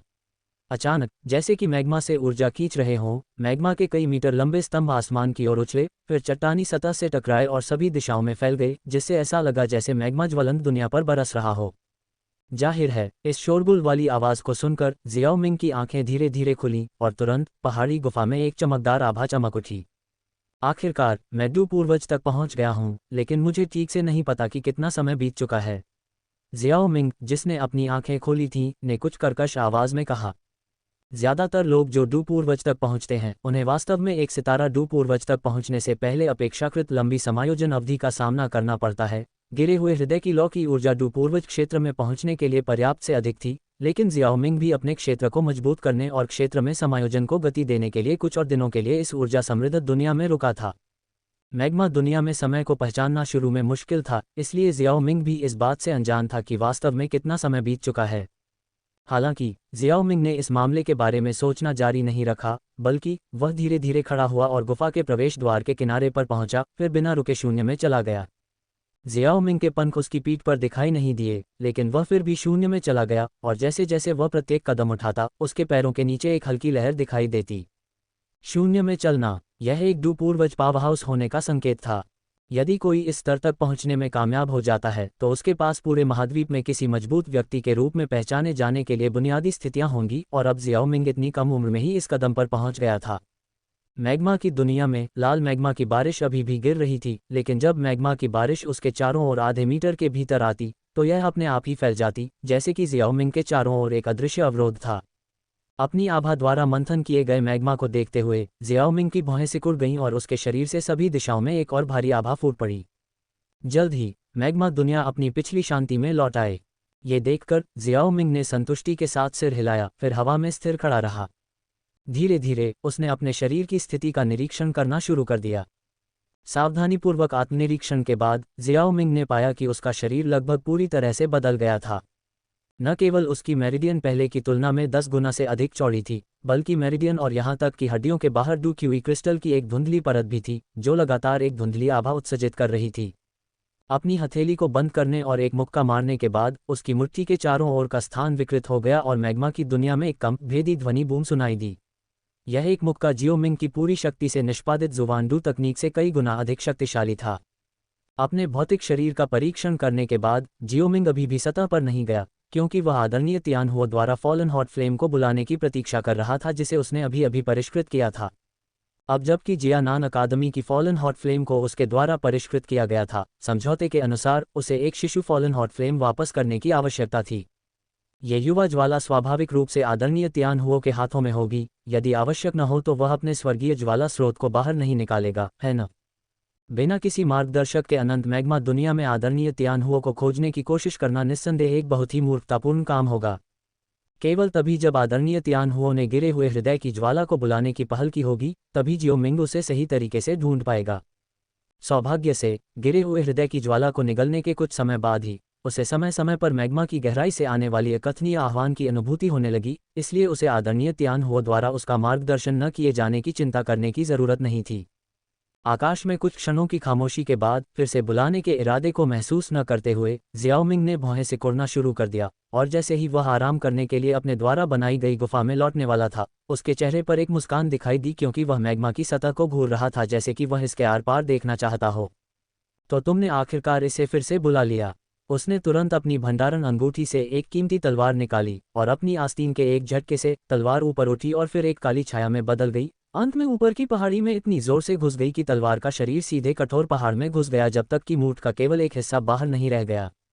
तलवार पर जियाओमिंग ने एक आत्मा की छाप लगाई जो एक मार्गदर्शक के रूप में काम करेगी, क्योंकि मैग्मा के तल पर दृष्टि की रेखा बहुत फैली हुई थी और क्षेत्र अतुलनीय रूप से खुरदरा था, इसलिए अगर वह ऐसे ही मैग्मा में फट गया तो कौन जानता है कि वह कहाँ समाप्त होगा। अब ये पिछली बार की तरह नहीं था जब उसने ग्रीन लोड स्कोर फ्लेम लिया था, क्योंकि उस समय उसके साथ मार्गदर्शन करने के लिए 2 सिर वाला फ्लेम स्पिरिट सर्प था। ये सब करने के बाद जियाओमिंग ने एक गहरी सांस ली और अदृश्य लपटें धीरे धीरे उसके शरीर पर फैल गईं, जब तक कि उन्होंने उसे पूरी तरह से घेर नहीं लिया। यह मैग्मा फॉलन हॉट फ्लेम का जन्मस्थान था, इसलिए इस लॉ का उपयोग सुरक्षा के रूप में करना बेहतर था, जो उसे खपत को कम करने में भी मदद करेगा। प्लैफ। एक बार जब लपटें उसके शरीर को घेर लेती हैं तो जियाओमिंग अब और नहीं हिचकिचाता और नीचे गिरते हुए वह विशाल मैग्मा दुनिया में डूब जाता है, जिससे सतह पर बुलबुले फूटने लगते हैं।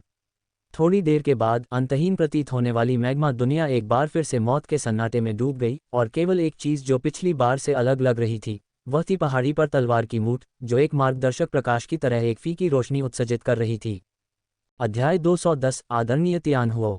जब जियाओमिंग मैग्मा में प्रवेश किया तो चिलचिलाती गर्मी और मजबूत दबाव सभी दिशाओं से उसकी ओर बढ़ रहे थे, मानो वे उसे निचोड़कर गूदा बना देना चाहते हों।